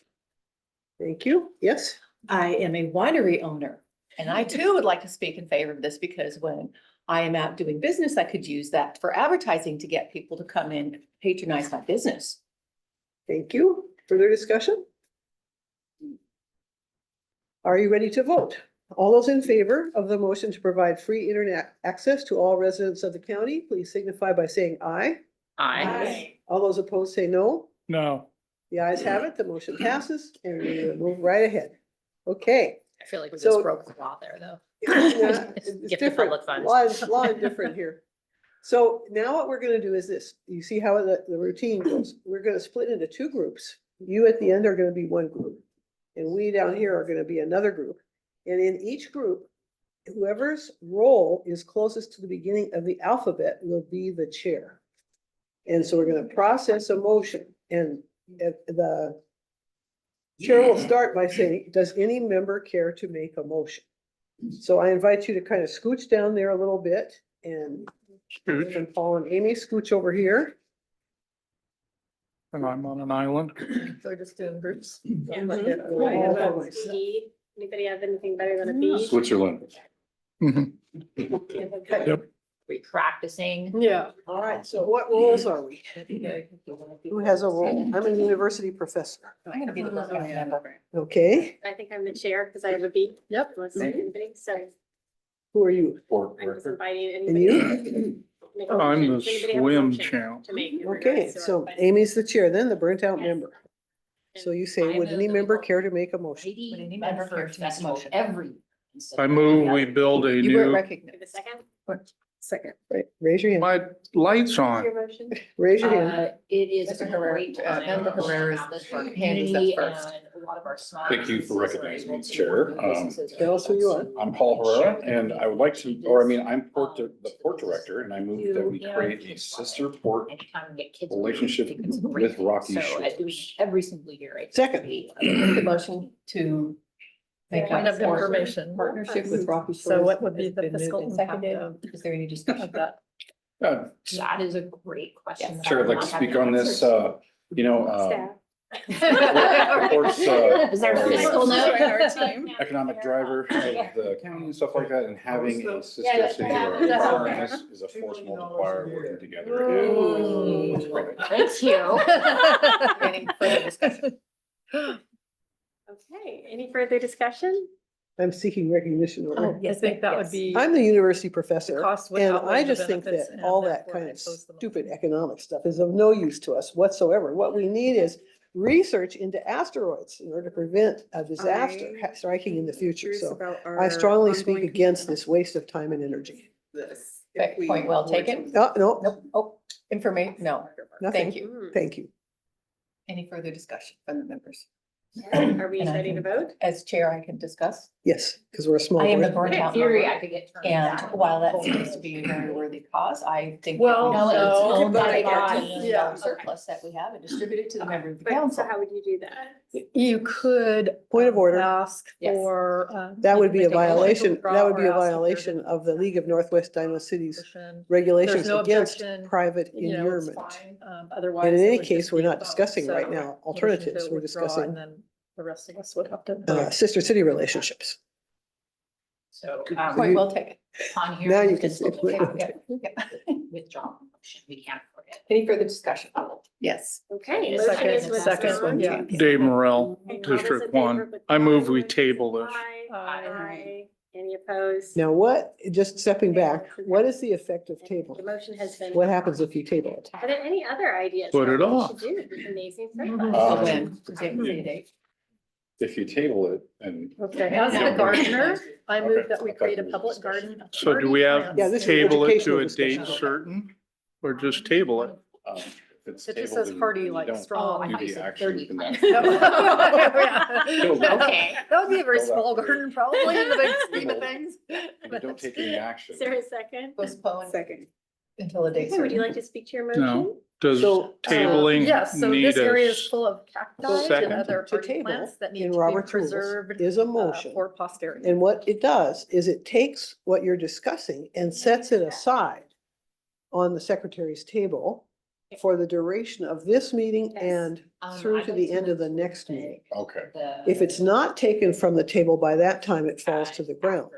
But it is not a proper use of table to try to kill a motion. So it's fine for the chair to ask, for what purpose does the member seek to table the motion? Why don't you ask? Okay, is there For a what second? to purpose that does the amendment? member seek to table the motion? We don't have enough information to make a logical Yeah. decision today. We're Okay, still so in that talking case, about- you can I suggest think you it- might like I to think the postpone it to the question, next yeah, would meeting. be whether it's still So we within the can scope research it. of a It has garden. been. having a You can covered ask, garden with would the hardy member like plants. to postpone this? As I suggested, Well, wouldn't that changing the be wind turbines. An affirmative, since you made the motion You to do it. suggested the implementation. Well, he made the motion to table, but you're not gonna recognize it. Here, it was an addition. You're not gonna take it up. To what we Because would propose to. using table to kill So something I is think, not a yeah, proper the use of distinction was it. implementing well, somebody that. We're gonna had give an been alternative. To, I don't, So it is, I think is it'd it be the debatable. I desire mean, of the there's- member it's- that we Yeah, I know what you're saying. discuss this Yeah. Okay. on or before the end. And of that our would be next one, meeting? like, if. Well, no, if no, we as a so body could decide he proposed to on this, table. and so You the said chair would why. say, well, He I said to think kill this it, is- so you're not gonna take up Challenge tabling. the chair. The whole Yeah, business doesn't yeah. even apply. Oh, Fine, yeah. And you have the power as chair to do that. Right. You have the power to recognize proper motions. so I any would say, comments so on I the amendment? understand that your desire to Any table this is for discussion? the purpose of killing the motion There's, and that So I'm Is curious not allowed. If I therefore wanted to put the motion limit stands. to this. Well, it's here. Would you Motion. like to postpone it to the next meeting? $10 million. You can ask. Okay.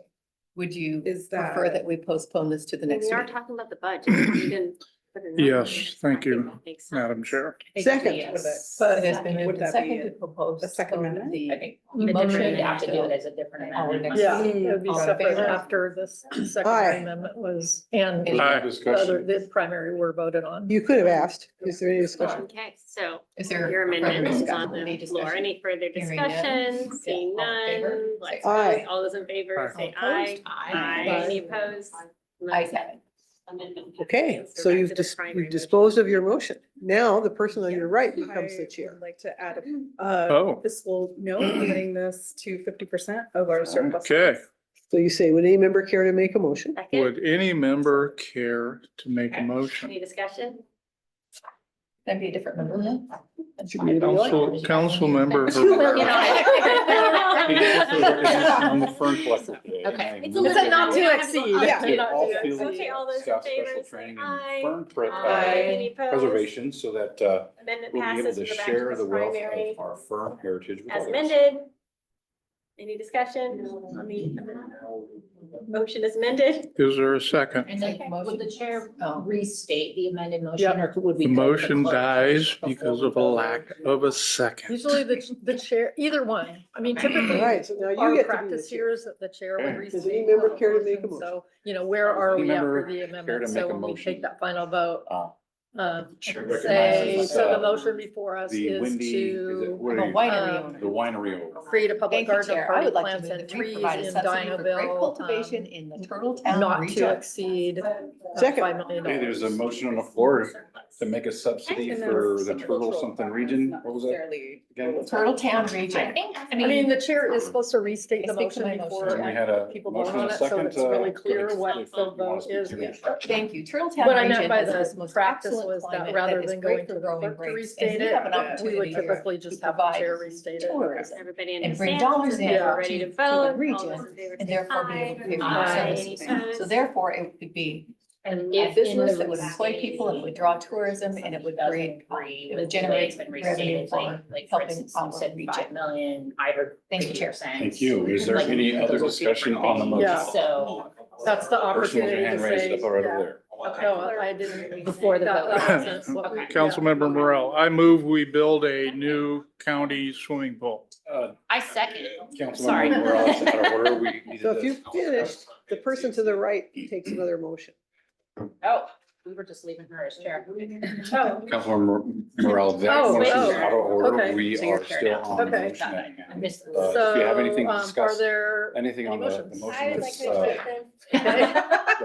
Really quick. Right. Money. If not, we'll move forward. Madam Chair City recognizes the Director. lady. City Director. So the veterinarian Yes. believes that it's just enough that we have drunken dinosaurs carousing through the streets all the time Been moved and already seconded as it that is. we And double Mudford County this. doesn't need that kind of nonsense Is there any going on. discussion? And she believes that anybody who advocates for subsidies for wineries is clearly a drunk herself. Wildlife, And this- and we feel like the animals are not being treated humanely State your point. enough, and we Chair, would like to or, have bigger enclosures, more Point of order, animals, less stressful for the animals. The we're speaker also is allowing impugning a member. to enjoy it, and Mud County will have the best zoo in the world. And And we've run the numbers. what'd you call Doubling the anyone subsidy. interested? Drunkards. Is it, or Oh, drunkards? yeah, that wasn't. Should not use the word drunkard. Perfect. Describe And it. we're going to also add He's a sitting out penalty, there. He's not sitting here. because we're having issues We with will- our. Members will refrain. Or refrain from, Raging dinosaurs. Roaming dinosaurs, yeah. in particular, drunkards. The dinosaur parks. Be like that. All right. I is there would any like to further make an discussion? amendment to my Point of motion, information. if I may. Do What we is your know que- the or what's your question? fiscal impact? An additional 3 million. Thank you, thank you. I would like to move that we amend my motion by adding the words, "an open bar be provided during the public comment period." But only of 3 million county board meetings." additional as part of. Yay, yay. Okay, we have an amendment to the motion, animals. as stated over here. Do we have a second to the amendment? I will second that. Point of Okay, we have information. a motion is second to the anticipating amendment. additional Any revenue? discussion on the amendment? Yes, because we Chair, I are would like to bringing discuss in. the Chair motion to my recognizes Amy amendment. Gruber. Thank you. No. This is an opportunity for members to also add and We will be a contribute draw, to the economic development internationally. of the county, where they are able to We don't even need to raise our participate in fees. We're gonna have so and many the, people come through, and we're going to venues build a that it sky tram supports so that people that can would see be the animals from beneficial above, and it's for gonna be $3 electric, million. so it's gonna be really Yeah. quiet, so we don't disturb the animals, they'll be like in their natural. Point of order. Not me. In my view, that amendment is completely irrelevant to the main motion, which Right, is there to any, subsidize discussion? winery production. And in addition, would be Vote. deleterious to the good Right, reputation and so, odor of the the county motion council. before us Yes. is to increase. So subsidies I object to the consideration of this amendment. the I think zoo. it's not in order. The chair should rule it out of order. All in favor? The Aye. chair, All opposed? the chair has taken The ayes have it, and the the motion point of passes. order. but is ruling against the point of order, and we're gonna continue to march forward. Does anybody have a? Chair recognizes, No, does anybody have a motion? the man in blue. Oh, The yes. swim champ. Thank you. I will speak to the I move we amendment. double size.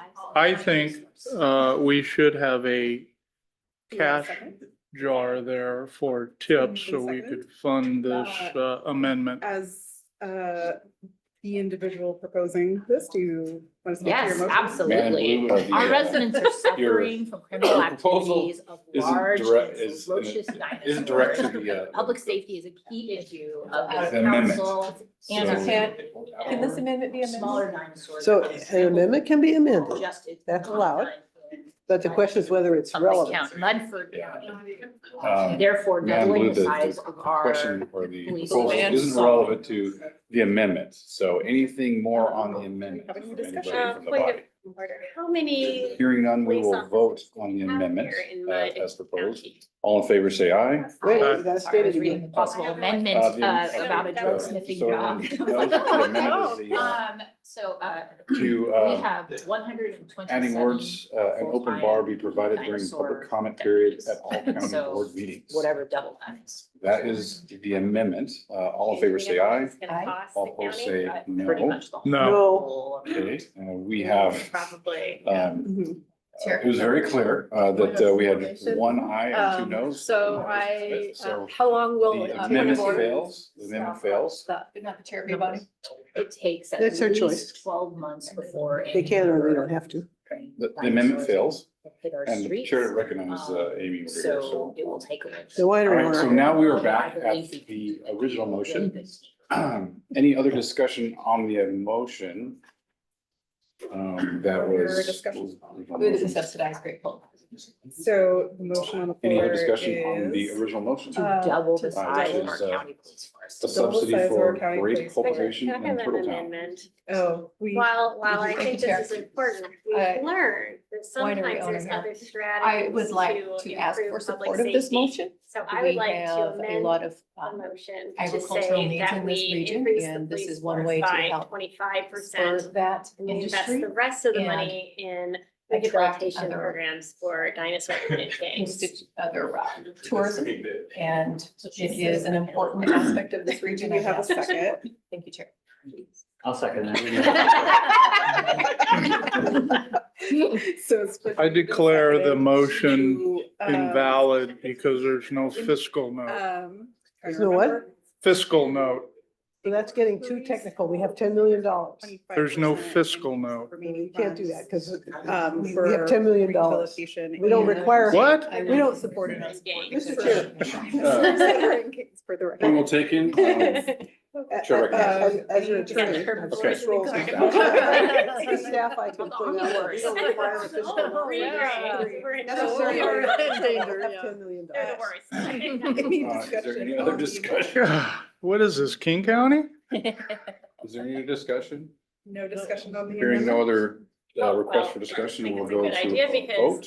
Our Roll youth, call our vote. young dinosaurs And, are on the becoming motion, part of gangs because they're which is citizens of to the have a community. subsidy They're for. good dinosaurs subsidy at for heart. medical They just conditions. need some good Yes, adult that's role what she said. So, models all in and, you know, favor- opportunities wait, for employment and roll call. recreation, which is positive. And then, you know, we can get up to Aye. our public safety problem. No. Aye. So we have a split vote. Motion passes. So it passes. It Oh, was it passes, three okay. to three, no more discussion. So you say this is. Motion passes. No more discussion. And. We'll provide the subsidy. All those in favor? Okay, to good job. Good job, all of you. The Hooping me up. 25% Keeping you on your toes. original amendment to 25% and investing the remainder Yeah, I remember that. our rehabilitation program. Say aye. Aye. Oh. Yeah. No, that bill gets me. It's great. So thank you all. Thank you all. If I had my druthers, we'd spend all afternoon doing this, but we can't. So you can keep those if you like. It's up to you. If you want to have a little amusement, you're welcome. So, and welcome, How'd Councilman you Reed. spend this money? Nice to have you with us.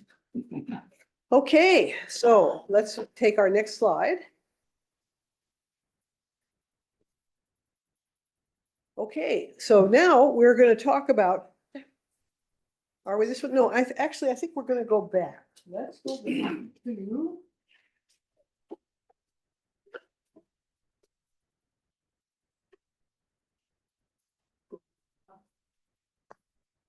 Did you all spend money? Well, we, and undisclosed or undetermined amount, subsidizing grapevine winery. There you go. Okay, that's next. I tried to double the size of our Next. police force and it failed. This one, very good. That's it. Okay, authority and role of chair and members. And thank you all for taking such a lively part in making motions.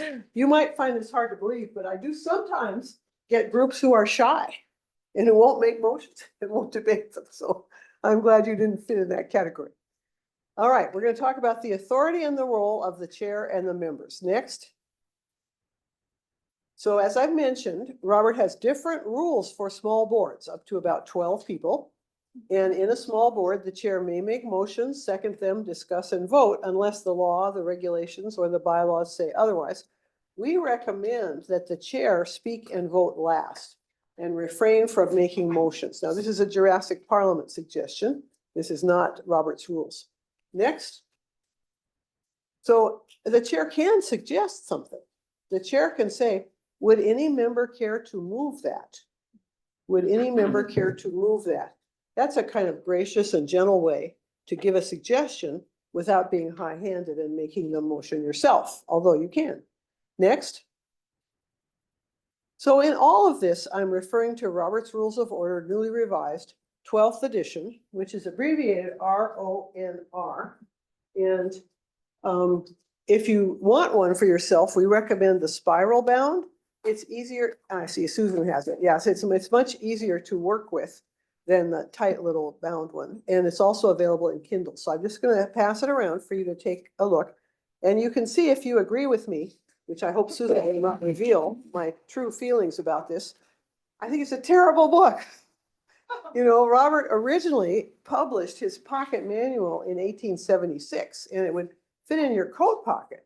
He was a lieutenant colonel in the U.S. Army Corps of Engineers up on San Juan Island. He actually built the embankment, which was going to protect us from the British in 1859, when we thought we were going to go to war.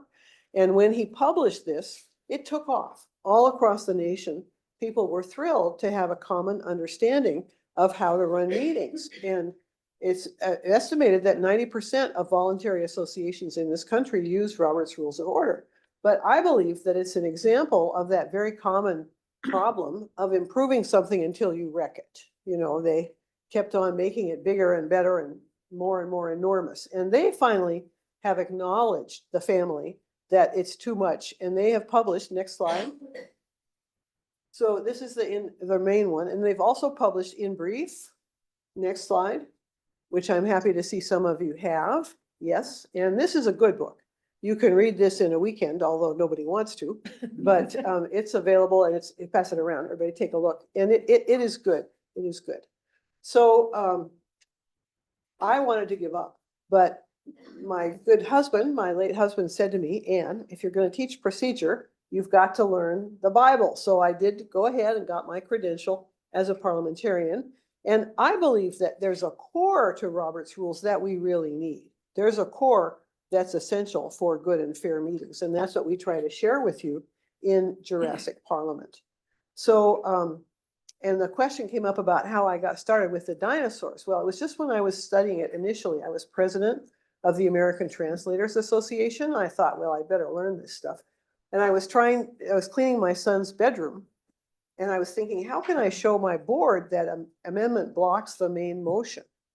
And my eye fell on these dinosaurs. And I thought, well, this could be the T-Rex and this could be the amendment. And it all came from there. I stole my son's dinosaurs. He's forgiven me, but I owe it all to Steven Spielberg and my son, Steve. That's how it all got started. So next slide. I want to just mention the flow of authority. You can see that at the top, obviously, is the US Constitution. Then we have federal law, state law, your charter, whatever allows you to exist, your bylaws or council rules, any special rules of order, and then Robert's Rules of Order. Robert comes at the bottom. It's like the foundation on which you build the house.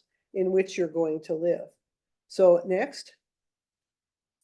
And your rules have higher authority. If something in your bylaws or rules of procedure is different from Robert's rules, your rules apply. Next. So I want to distinguish between two different types of organizations. One is shaped like a triangle or a pyramid, and at the top you've got the boss. The boss is in charge. The boss hires people, tells them how to do their work, and if they do it badly, fires them. Next. And one of the features of this organization is that it has status or rank, and people who are near the boss are higher in status than people who are down below. To me, that's okay, because you need the hierarchy in order to get the accountability. If all of us here in this room had the task of building an addition to the county headquarters and we all had the same rank, we would never succeed.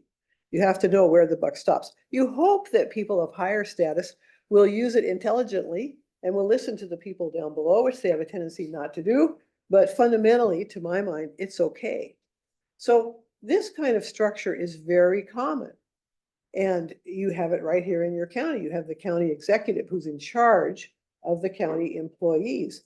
Every corporation has a CEO, every army has a general, every school has a principal. It's so common that we kind of think of it as the default setting or the standard type of organization. But there's a whole other kind next, which is a voluntary association.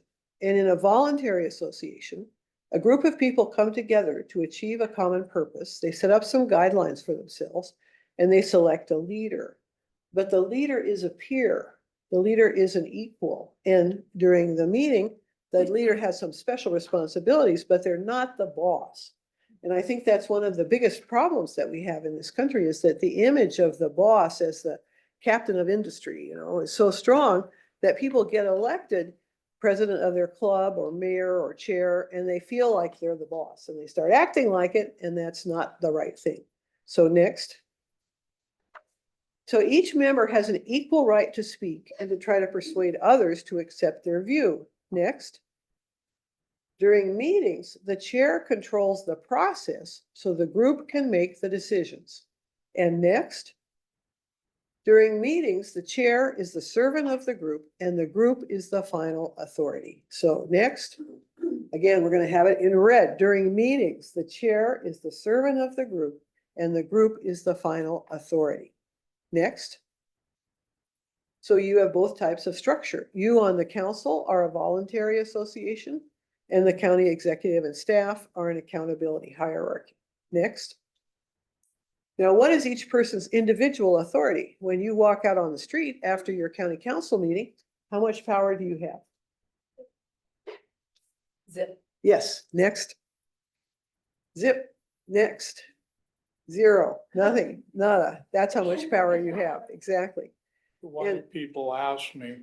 I know it. Well, they don't understand. They don't Sorry understand. about that. I give it off to you. Next.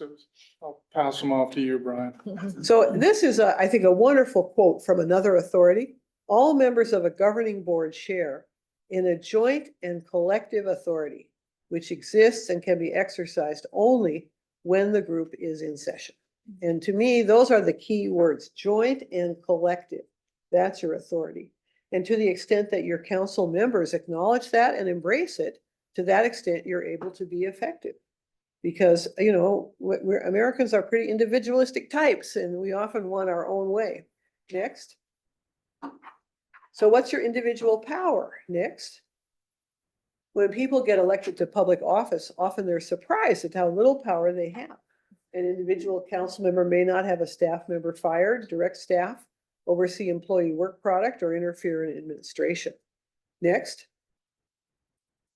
So legislation is the prerogative of the council. The county executive supports the council, but does not decide. Next. Administration is a prerogative of the county executive, and the council may not interfere. Next. Now, it's okay at your meetings to disagree. The fact that people have different opinions is a strength. It's a good thing. But we tend to identify with our own position, and when we're defeated, we sometimes take it personally, and that's a mistake. Next.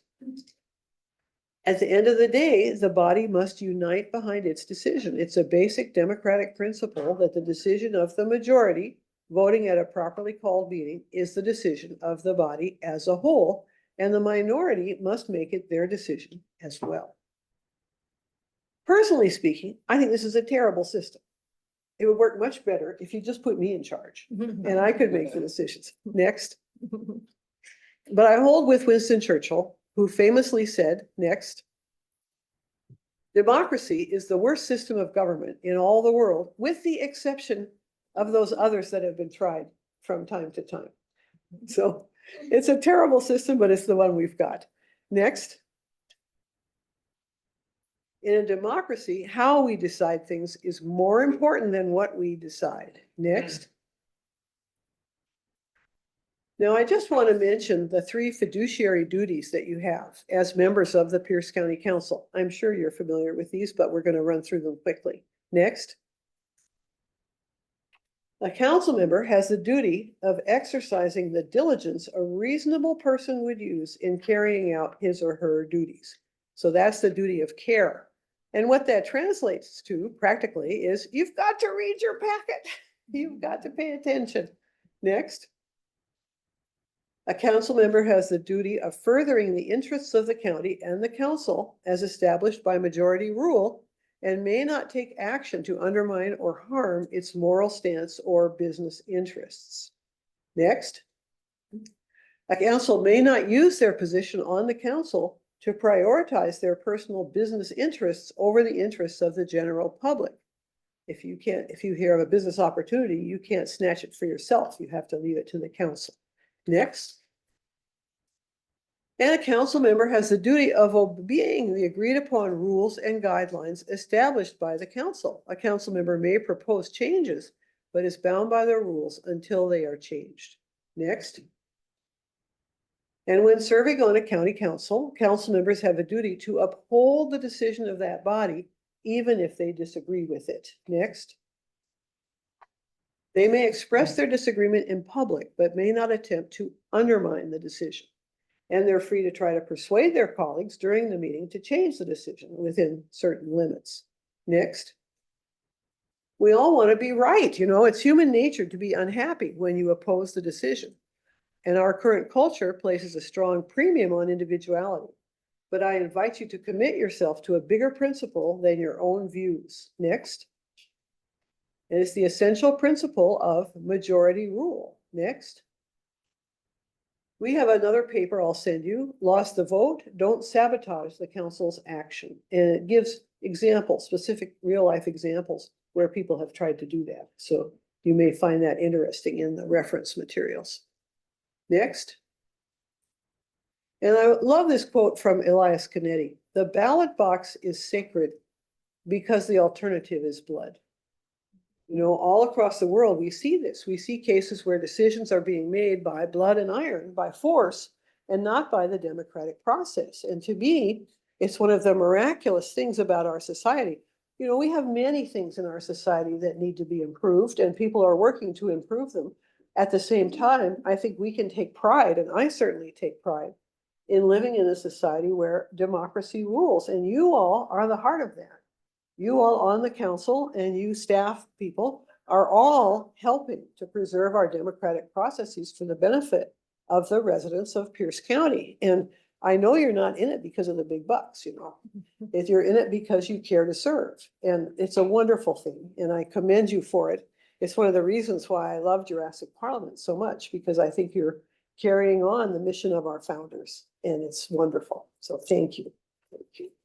That's my public service announcement for the day. Now, next slide. Democracy is fragile and depends on mutual acceptance and understanding. And everyone has got to know and understand the rules that we're sharing today because, next, you're it. There are no parliamentary police. You are your own authority. Next. Now, we don't like the idea that guidelines must be enforced, but all human organizations, even benign institutions like hospitals, schools, and retirement communities, ultimately depend on power enforcement for their success. Next. So you have the power to sanction, since Robert's Rules is your authority. It's also best if council rules of procedure include specific steps to be taken, but sanctions should be rare. They should be rare. Next. And we have a paper sanctioning rogue board members that gives some examples. You had an example some years ago here in Tacoma where a city council member was using foul language to members of the public, staff, his fellow council members, and they brought him in line. It can be done. It's not easy, but they did it. Next. And just to mention that outside the meetings, you can sanction members for actions taken outside the meeting that attempt to undermine the council's decision, but you can't sanction them for nasty remarks on Facebook. So if people are being nasty, you have to urge them to take the high road and refrain from action that is damaging to the council's work and to the county itself. So I hope that's not an issue, but sometimes it does come up. Next. Oh, we already did that. Next. We already had that. Next. Next. Next. Okay, so any questions on the authority of the chair, the members, and the staff before we go on to the right kind of control? Quick one. Yes. Earlier, you mentioned that the chair does not need to acknowledge you. If you raise your hand or try to get attention, did I misunderstand that? Well, I said that there are certain things where you don't have to be recognized. Okay. And ordinarily in debate, absolutely, you must be recognized by the chair. But we did have a slide early on. Let me just take a look, Amy, if I may.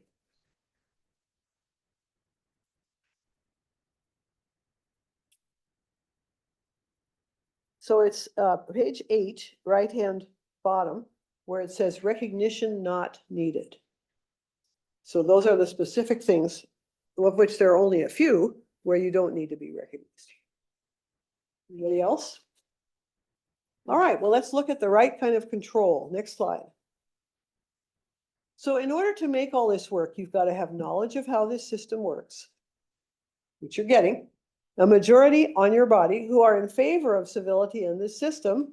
City of Tukwila 15 years ago revoked its rules of civility. So if you do that, you're not going to have very good meetings. And then if you're a chair, you've got to have the personal moxie, the chutzpah, the energy and the drive to put it all into practice. You know, it's not easy. It's easier to kind of coast along. Next.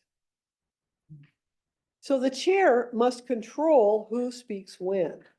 The chair serves as a benevolent dictator enforcing the rules the group has chosen.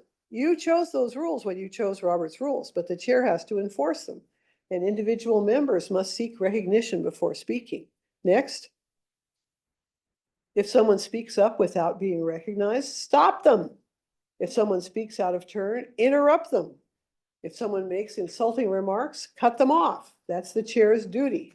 Next.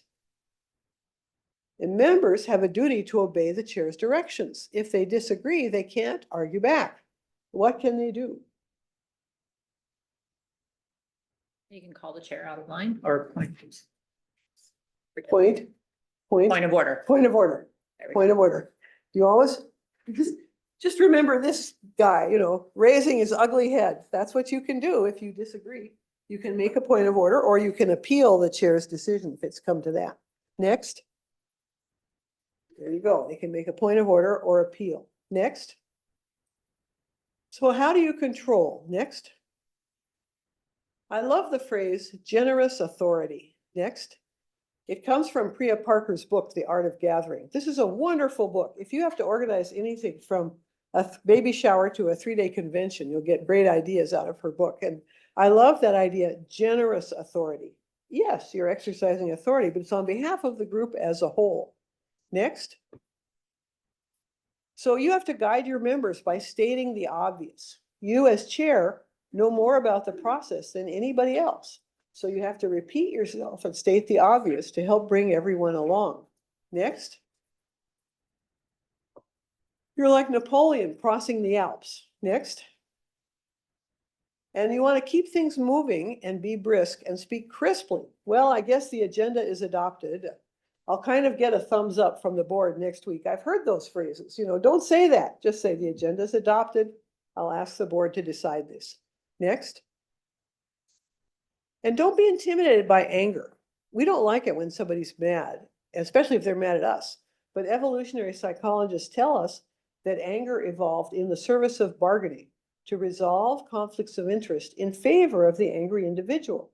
Just remember, somebody's mad because they're trying to get their way, and don't let it push you off. Next. No sarcasm, no eye rolling, no shoulder shrugging. Respect is essential. Next. I believe that emotion is more important than procedure. If you make a procedural mistake, if you forget to adopt the agenda, you can fix it. But if you lose the people in the room by being too arbitrary, then you're in trouble. Now, I don't mean that we're going to all be Oprah and share our innermost life. I just mean be tuned in to yourself and to the people in the room. Next. We recommend phrasing things in the positive. If you say, we're not trying to hide anything here, you immediately conjure up images of hiding. But if you say, we're committed to being transparent, then you're putting forward the image you want of transparency. Next. It's a balancing act. The chair has to radiate confidence, speak clearly and definitely, and at the same time, keep emotionally connected to the people present insofar as possible. We recommend a style that is firm, but not harsh. Firm, but not harsh. Next. So this is language tips for meeting management. I'm sending it in your packet. You can print it out and tape it on your bathroom mirror. And when you're doing your routines in the morning, you can practice saying these sentences, which sound a little odd. You can also try them at dinner. Will the children kindly pass the potatoes to the right? See how well it goes over. Next. And as always, when in doubt, ask the group. Just remember that. That is so important. Next. The chair believes that remarks about UFOs landing at our airfield are not germane and will ask the council to decide whether the council member may continue speaking on this topic. All those who believe the council member may continue, say aye. Next. All those who believe the council member may not continue, say no. The ayes have it, and the council member may continue speaking, or the noes have it, and the council member will cease from speaking. And I've seen this done, and it's great. If you have somebody who's just kind of bloviating and rambling on, put it to the council. Next. So Robert also says the chair should never get excited. So I always like to share this next photo next with people as a reminder of what it is that we don't want to have happening at our meetings. And I will say that this city is doing a lot better now. That was Black Diamond, right? Yeah. So any questions about the right kind of control? That would be way more entertaining. Well, it's entertaining, all right. People might watch us on TV. Okay. Kind of attention we want. Next.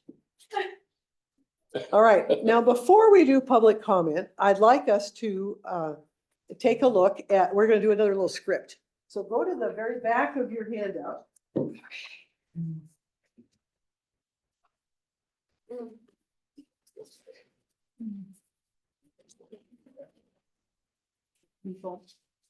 Read control headquarters. Yes, that's it. So let's try 254. Let's try slide 254.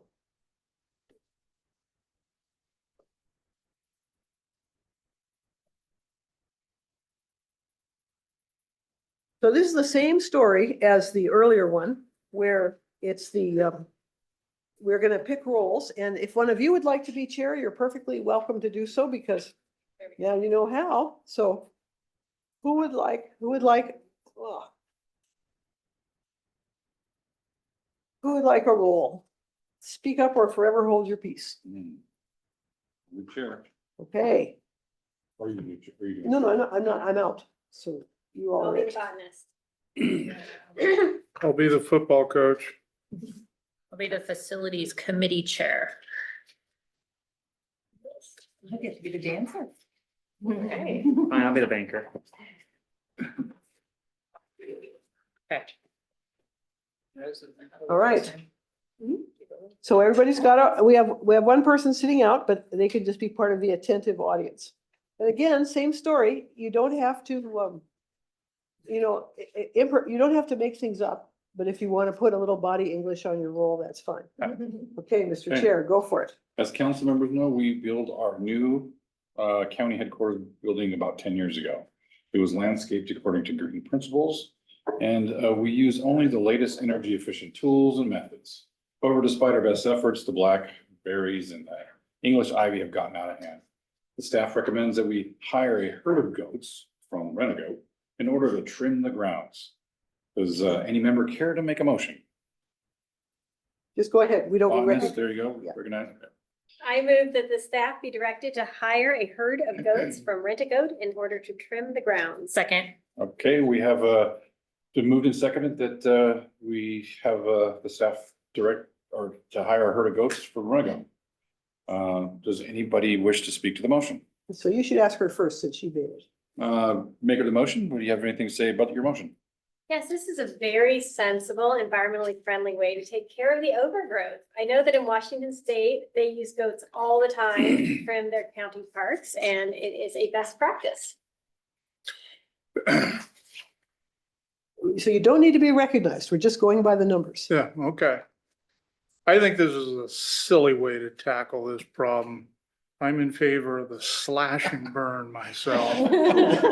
I move that we apply industrial strength plant killer to destroy the blackberries and the ivy root and branch. Members are reminded that under Robert's Rule of Order, only one main motion can be considered at a time. And we are discussing the proposal to hire a herd of goats, so no other motion can be made at this time. I am not surprised that my colleague made that stupid suggestion and made an error in the process. And I just can't believe that you would be in favor of slash and burn. Have you learned nothing from all of the best science that we have available? Do you have no consideration for the well-being of our planet? You're a fossil. Well, in my opinion, your crazy environmental ideas are just as bad. We're gonna be sorry we ever got into this smelly goat business. Point of order, Chair. State your point. Under Robert's Rules of Orders, nobody can speak a second time until everyone who wishes to speak has done so. These members are monopolizing the conversation, and they're also using insulting language to each other. The point is well taken. We'll need to hear from everyone in turn, so all discussion must be respectful. And so who else would like to speak on this? See, I predicted that all green nonsense was gonna give us problems down the line. And look where we are now. I move that we add the words at a maximum cost of $12,000 per year. Second.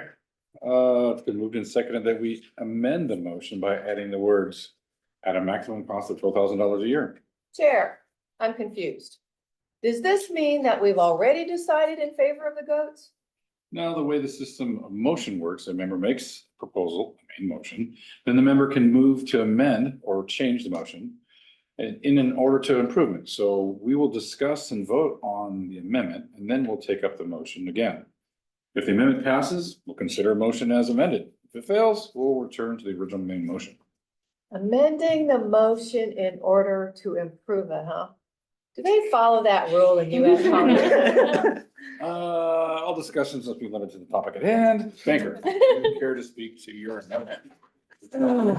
As far as I'm concerned, the tree huggers are making it impossible to get anything done. Goats will be expensive to maintain.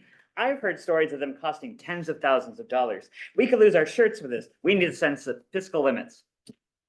Any other further discussion on this? It's just common prudence to protect ourselves with a clause like this. I urge my colleagues to vote in favor. Our grounds are pretty big, but I think that $1,000 a month ought to be enough to keep them in good shape. Because we are providing these goats with the food that they need, and we've got lots of goats that are ready to go to work. I'm in favor. In my view, that's not enough money. I doubt we can get the service we need for that amount. I'm speaking against this amendment. Okay, is there any further discussion on the amendment? Hearing none, we'll take a vote on the motion to amend. If the amendment passes, the motion will read that the staff will be directed to hire a herd of goats from Rent-A-Goat in order to trim the grounds at a maximum cost of $12,000 a year. All in favor, say aye. All opposed, say no. No. The ayes have it. And the motion passes, and the motion is amended, and the main motion is amended. We will now resume discussion on the main motion as amended. I'm a nature lover and I think this is a brilliant solution and I am all for it. It doesn't seem like such a big deal to me. I like landscaping that is a rough and unfinished look. It's less artificial. A natural look is one thing, but I could hardly get out of my car today because of the blackberry bush. You know, I'm just not so sure about this. I think we're being kind of hasty here. If you study the zodiac, you know that the sun is in the house of Taurus these days. Here's what my horoscope said this morning. You need to reach a decision organically. Point of There's order, no way Chair. for you to rush it. State your point of order. The last speaker's remarks do not appear to be germane to the discussion, the item discussing. The point is well taken. Members are reminded that under Robert's Rules of Order, discussion must be relevant to the topic at hand. Well, I think that we really can't address this unless we look at the governor's report on climate change. I was reading it the other day and I was really impressed with the official recommendations. Point of order, Chair. State your point of order. I believe that the governor's report on climate change is not germane to our discussion right now. Okay, the chair will ask the council to decide this question. All those who believe that the governor's report on climate change is germane to our discussion right now, say aye. Aye. All opposed, say no. No. Okay, the noes have it. The report is not germane, and we're not going to discuss that at this time. I don't think we need to hire a herd from Rent-A-Goat to find the goats. A glance around the chamber should be enough. Point of order. State your point. That was an insulting remark. Okay, the point is well taken, and members will refrain Unless from it's personal and insulting Greatest of all comments. time. Let's keep to the discussion at top. on It topic. seems to me that goats are kind of smelly and messy. I'm worried that this is gonna downgrade our professional image. It seems to the chair that you're worrying a little too much about appearances.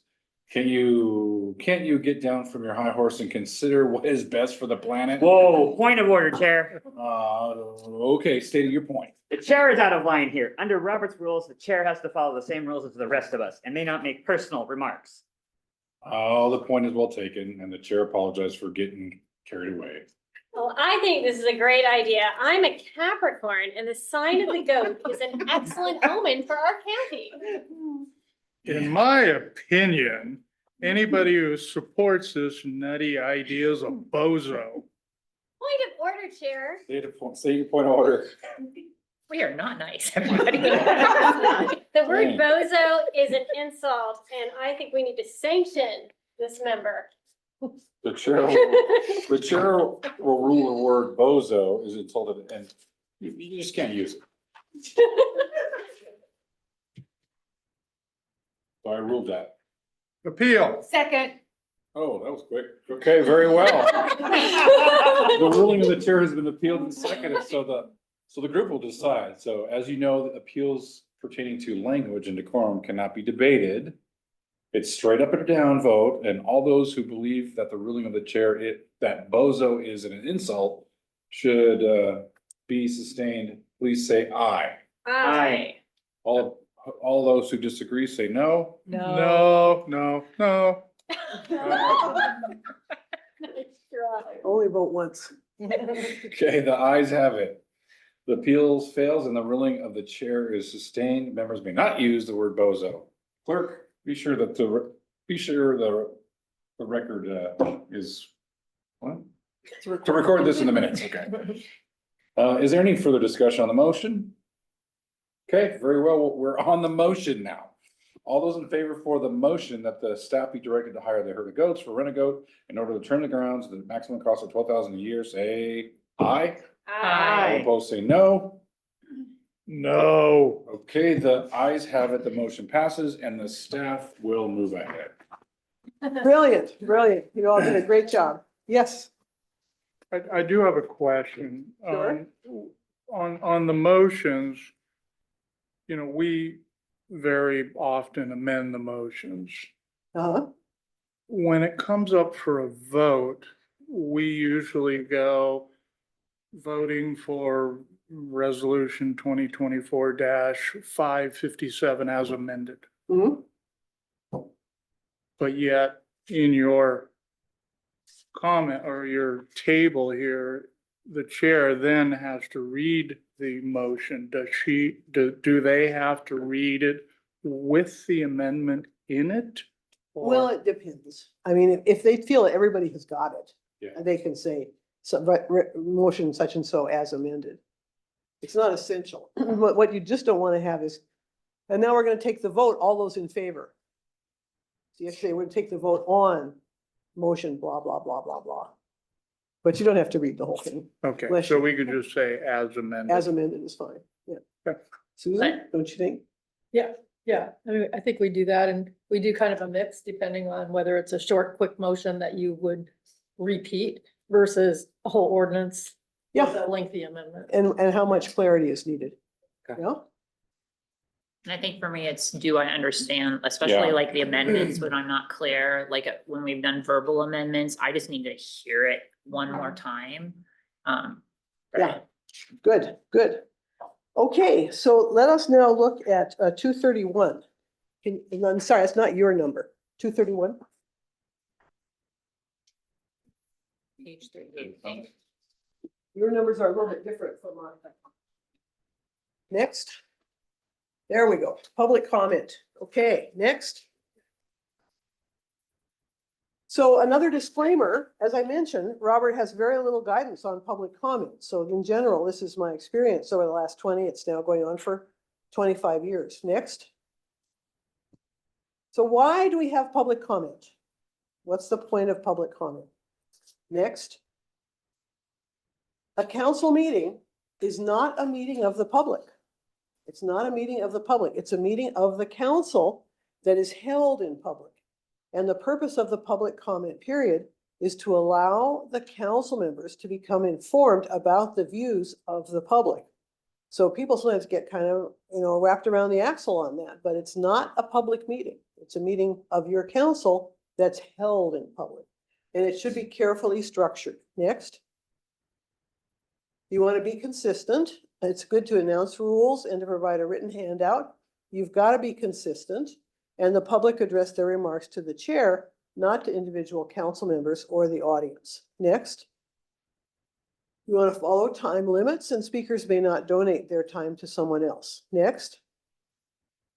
It's not a dialogue. Don't get into back and forth with the public. That really messes things up.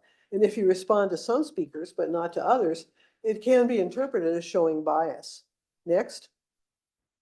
Public may have differing expectations. They may come to the meeting looking for answers to specific questions.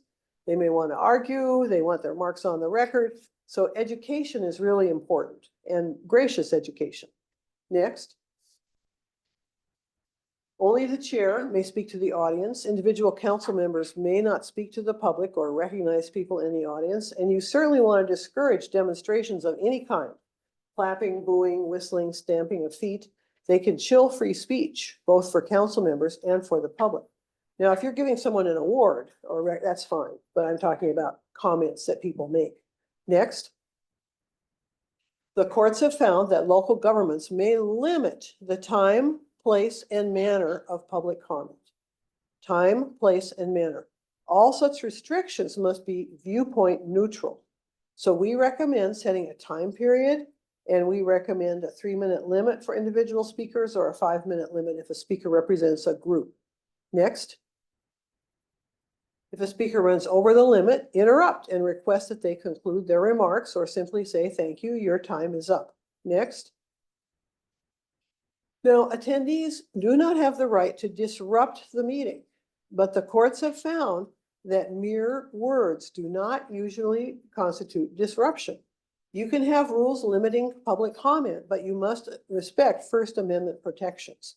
So if you've got an issue where people start coming and hurling abuse at the council, you want to have a plan, consult your attorney, and know that mostly you just got to sit there and take it. So next. If things get rowdy, the chair may suggest a brief recess with council approval. The council may adjourn to the meeting to a different location. You want to check the RCW about how to do this, but be very careful about ordering a disruptive person to leave the meeting. Next. So when this happens, oftentimes the council ends up in court and loses. So next, it's really something you don't want to do much of. Have you had this online Zoom bombing? Yes. Yeah.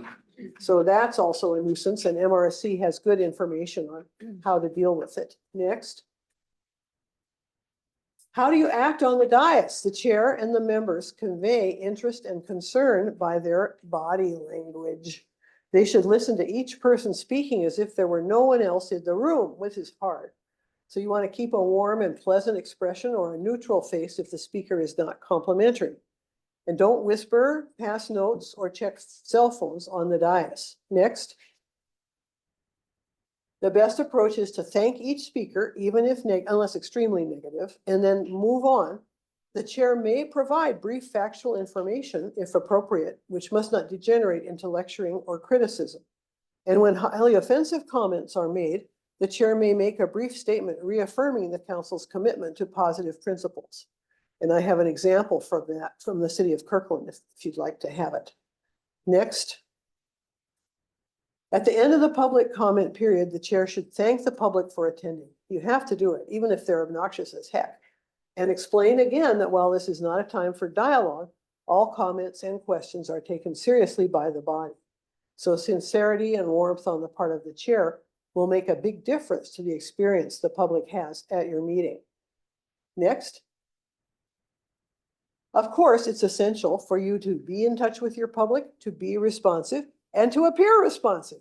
So we recommend maintaining other channels for dialogue, community forums, personal discussions, coffee with the council, always less than a quorum, a form on your website, surveys. I'm sure you do all those things to be in touch with your public. Next. So this is our paper, 50 guidelines for public comment. I was kind of shocked when I revised it to find that I had 50 points I wanted to make. But anyway, we'll be sending it to you tomorrow. And I hope it's helpful. And next. So this is our sort of summary of best practices. Set time limits for public comment and for individual speeches. Have the public address the chair and have the chair respond. Don't engage in dialogue with the public, but you can have arrangements to answer questions afterwards. You can have a staff person off to the side. Speakers may not donate their time. And on the dais, make the effort to be and to appear to be listening intently to all speakers. Next. So I just also want to mention something about the personal qualities of the chair. Your own emotions affect how well you preside. You want to center yourself before the meeting. You want to use a falling voice tone to convey quiet authority. Here in the Pacific Northwest, we tend to say, so the next item, you tend to go up at the end, but going down is better, especially for women. Your approach should be firm, but not harsh. Remember those words, generous authority, and remember that you're upholding democracy for everyone. When you're in that hot spot, you are doing something very, very important. Next. And here's a paper we wrote, When Public Pressure is Intense, about how you need to listen to your constituents, but ultimately you are responsible for making your best judgment, your best decision to serve your community. That'll be in your packet. Next. Oh, you've done the exercise. Next. Next. Okay, those happy words, review and conclusion. Next. So I love this line from Richard Rohr. Win-lose is the only game most of us understand. We have a constant unspoken need for domination and actually find no enjoyment in win-win situations. I'm sure this is not true of you. I'm sure that all of you on this council are at a higher spiritual level. But as for me, if I'm in a fight, I want to win it.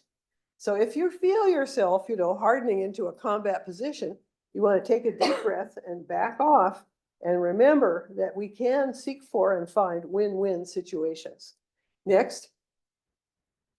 So you're invited to subscribe to our monthly e-newsletter. I'm actually going to pass around the sign-up sheet if you feel like it. I know that some of you are subscribers already. Anybody there who's a subscriber? So I hope you enjoy it. Oh, hang on, look.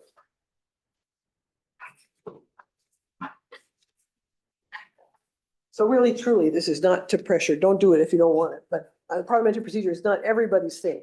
But there's a monthly e-newsletter. We try to keep it short and snappy. And then we also have a blog, and 2 or 3 times a month, I publish more detail. I get wonderful inquiries in Dear Dinosaur, my advice column. So, and if you sign up, you'll also get notices about our monthly live Zoom workshops. And if those are not of interest, you can just click no marketing emails, and then you won't get any of those. Next. So, and this is our book, Mastering Council Meetings, which we have copies of for each of you. If you don't have one already, it was written with my business partner, Andrew Estep, and it was published in 2013, but it's held up pretty well, I have to say. There we go.